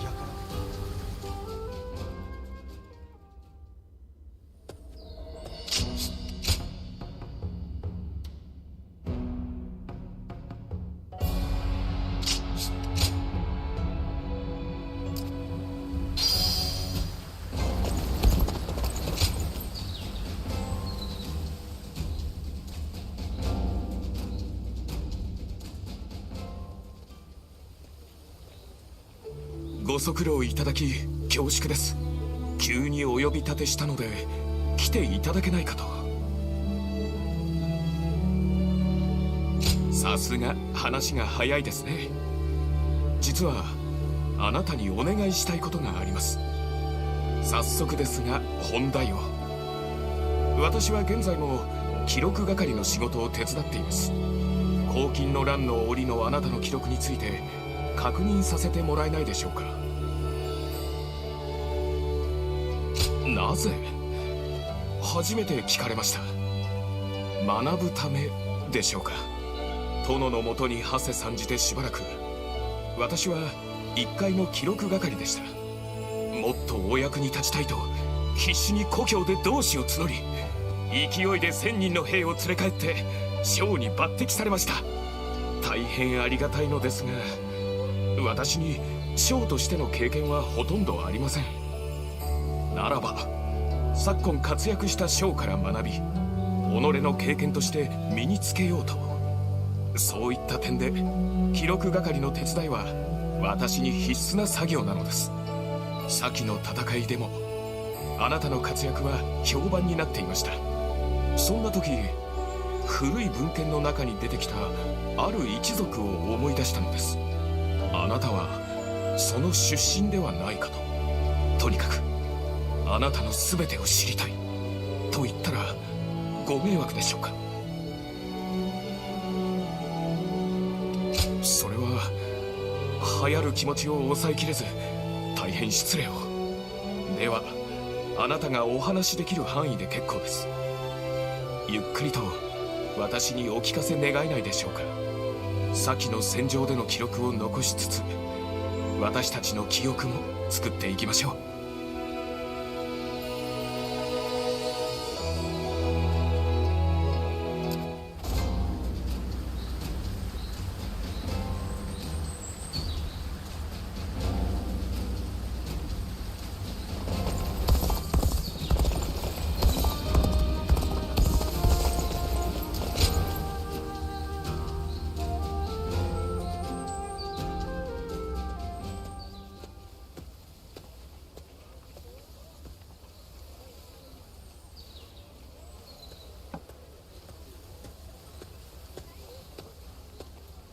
こんなところで奇遇だな。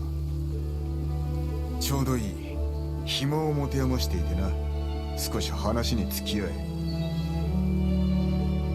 猛徳が久しぶりに試作に没頭していてな。邪魔するのも野暮と出てきたのだ。猛徳はその道でも天才だ。だが俺にも詩経を読めなどと勧めてくる。人には向き不向きがあると思うが、あるいはお前なら付き合ってやれるか。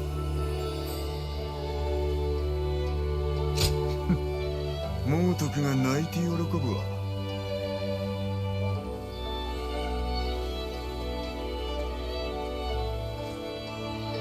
猛徳は今各地の豪族から支援を取り付けようとしていてな。兵や物資の調達、輸送路の確保、この先に備え撃てる手は撃っておこうという腹らしい。それで膨れ上がった軍をどうにかするのが俺の役目よ。まったく猛毒め、面倒ばかりを押し付けてくれる。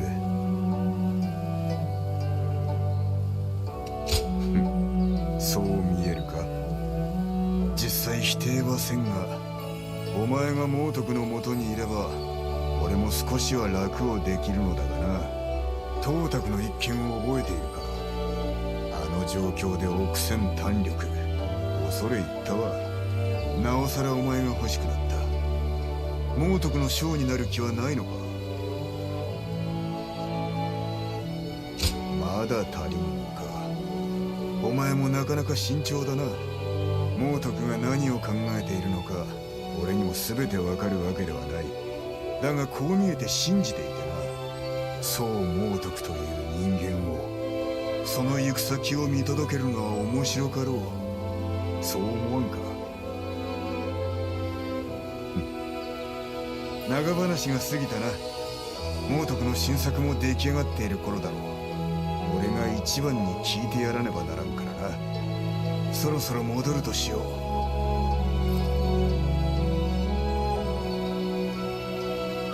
ここは俺のおごりだ。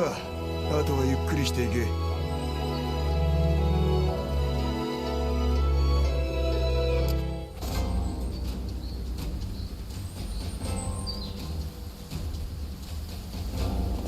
角家様かっこいいよな。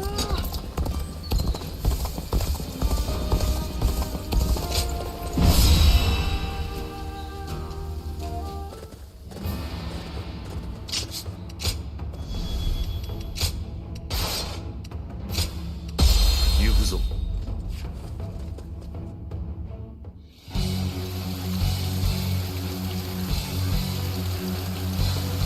敵は乱世に生まれ戦に育まれた精兵だ。黄金の残党、元は民などと侮るな。新しい演習部かね。前の収録をなく返り討ちにしてやろう。敵将討ち取った。皆で助け合い数で敵を圧倒するぞ。決めよう。俺たちの団結を見せてやれ。敵将討ち取った。戦の勝敗は数のみで決するものではない。知恵を尽くし数の劣勢を覆すぞ。敵将、我らに力を。今ここに不死の兵を使わしたまえ。敵将討ち取った。これは困りました。切ってもついても倒れぬ兵。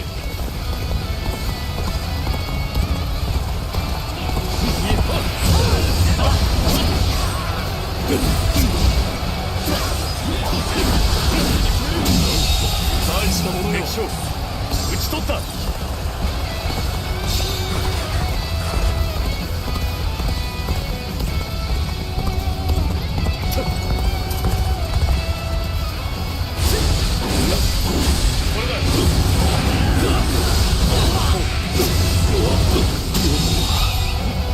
敵将討ち取った。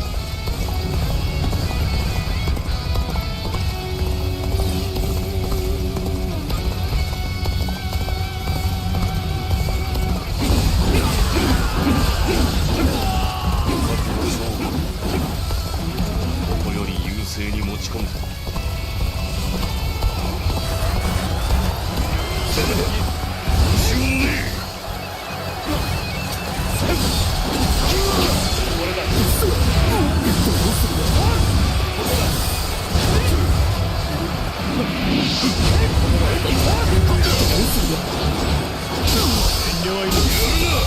大したもんだぜ。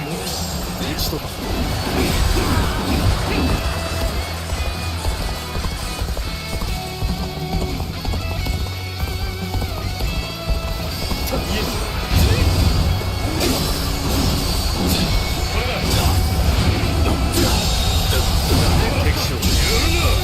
大したもんだぜ。討ち取った。決めよう。集中。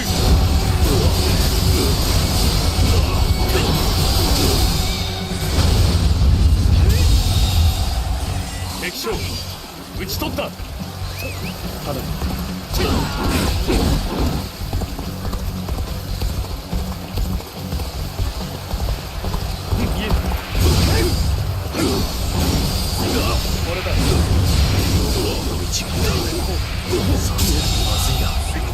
敵将討ち取った。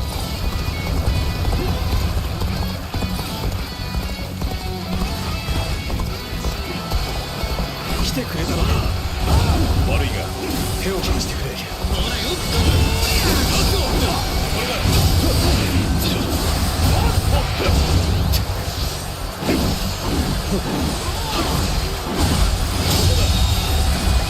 敵将討ち取った。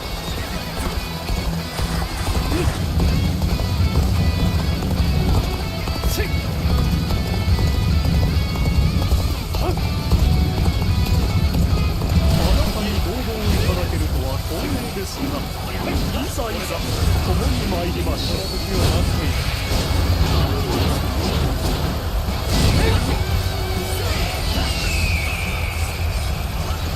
敵将、この過去を明細が討ち取ったぜ。ここからならうまく狙えそうだな。たっぷりと矢を浴びせてやれ。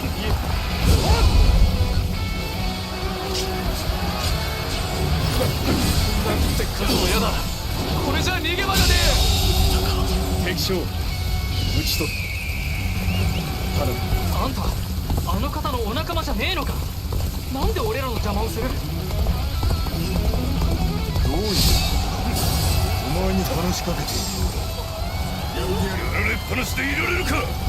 俺たちはあの拠点を取り返すぞ。直ちに進軍せよ。そんな、あの方から授かった術が破られるなんて。数を頼もうと術を頼もうと我らの敵ではない。おとなしく下れ。あの方のお仲間がいるなら大丈夫だよな。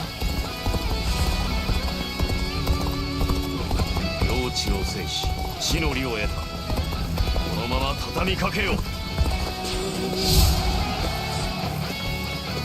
生きるために戦え。生きるために奪え。我らが生きることを邪魔させるな。よっしゃ、進軍だ。行け、戦え。戦って勝たねば我らに明日はないぞ。進軍開始。これだ。行きましょう。この学分権に続いてください。進軍開始です。討ち取った。進軍するぜ。この李万世に続けってな。進軍開始だぜ。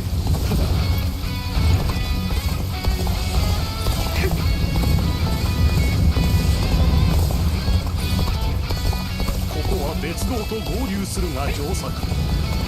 では参りますぞ。進軍開始と参りましょうぞ。流れは我らのものとなった。これは好機だ。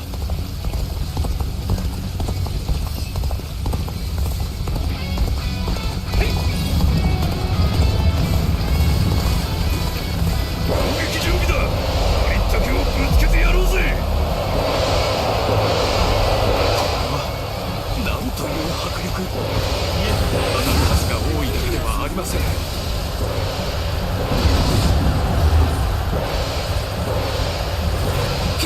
れだ。敵将討ち取った。敵将討ち取った。素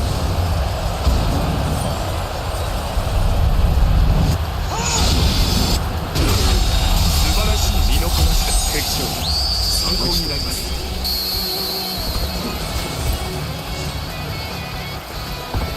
諦めるな。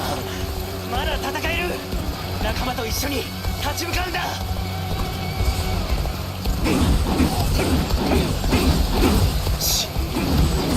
らまだ戦うつもりか。合流を許しては厄介だ。止めるぞ。奪うのも戦うのも生きるのももう疲れた。あんた偉いんだろ。俺たちを楽にしてくれ。検証打ち取った始めよう。この地は敵将打ち取った。あなたが真の三国無双とは。頼む。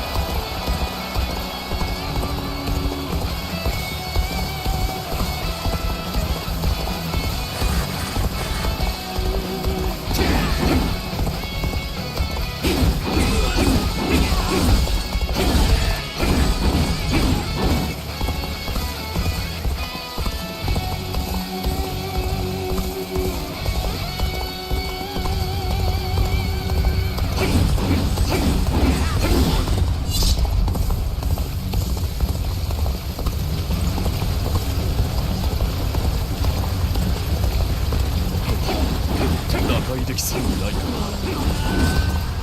せっ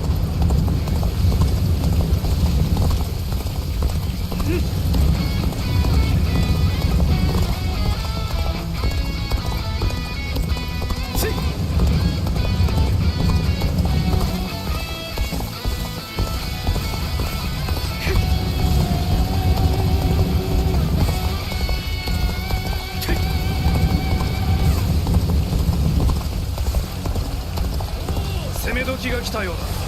皆準備を始めるぞ。強い。命なんかいらねえって戦い方だぜこれ。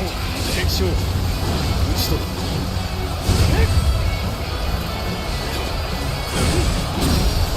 これだ。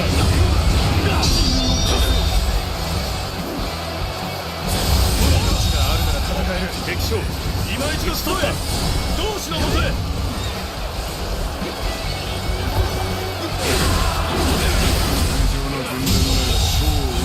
敵将打ち取った。将なき軍勢存外に手強いものだ。ここからだ。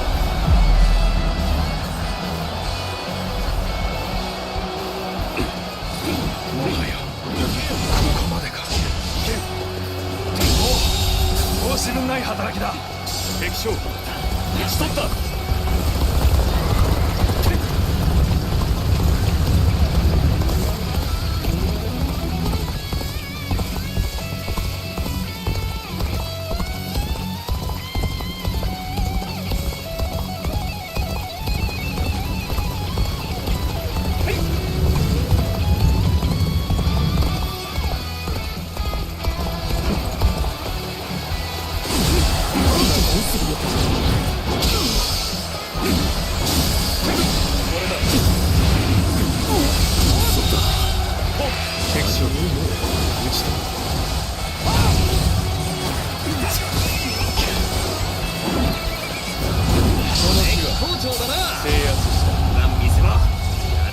やるぜ俺たち。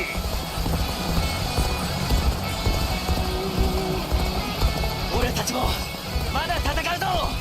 協力させてくれ。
だけなんだ。なあ、助けてくれよ。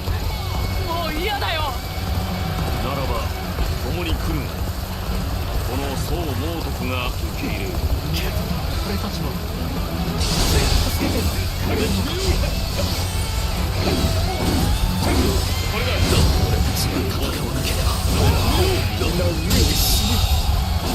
天使は子も年老いた親もみんなだ。だから俺たちは戦い奪う。ただ生きるために。人が人として生きられるのとは腹立たしいことで。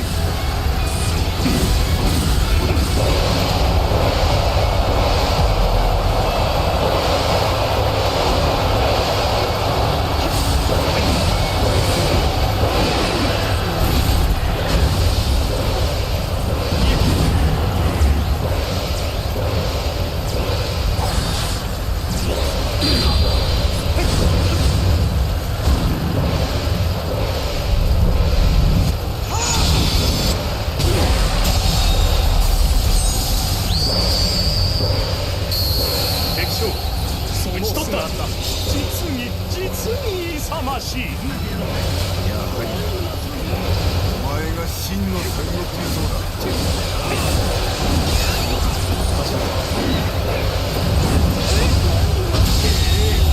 めえもなかなかのもんじゃねえか。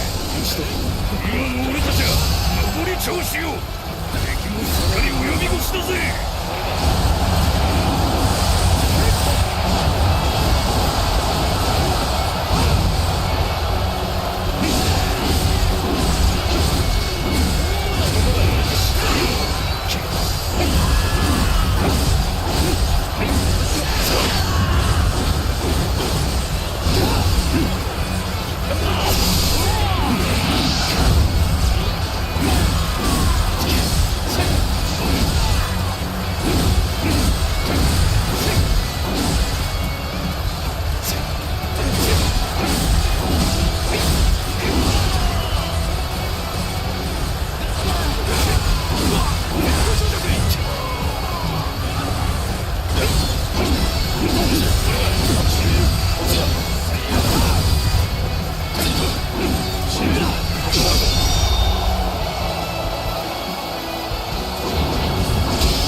同士がまた武器を取る。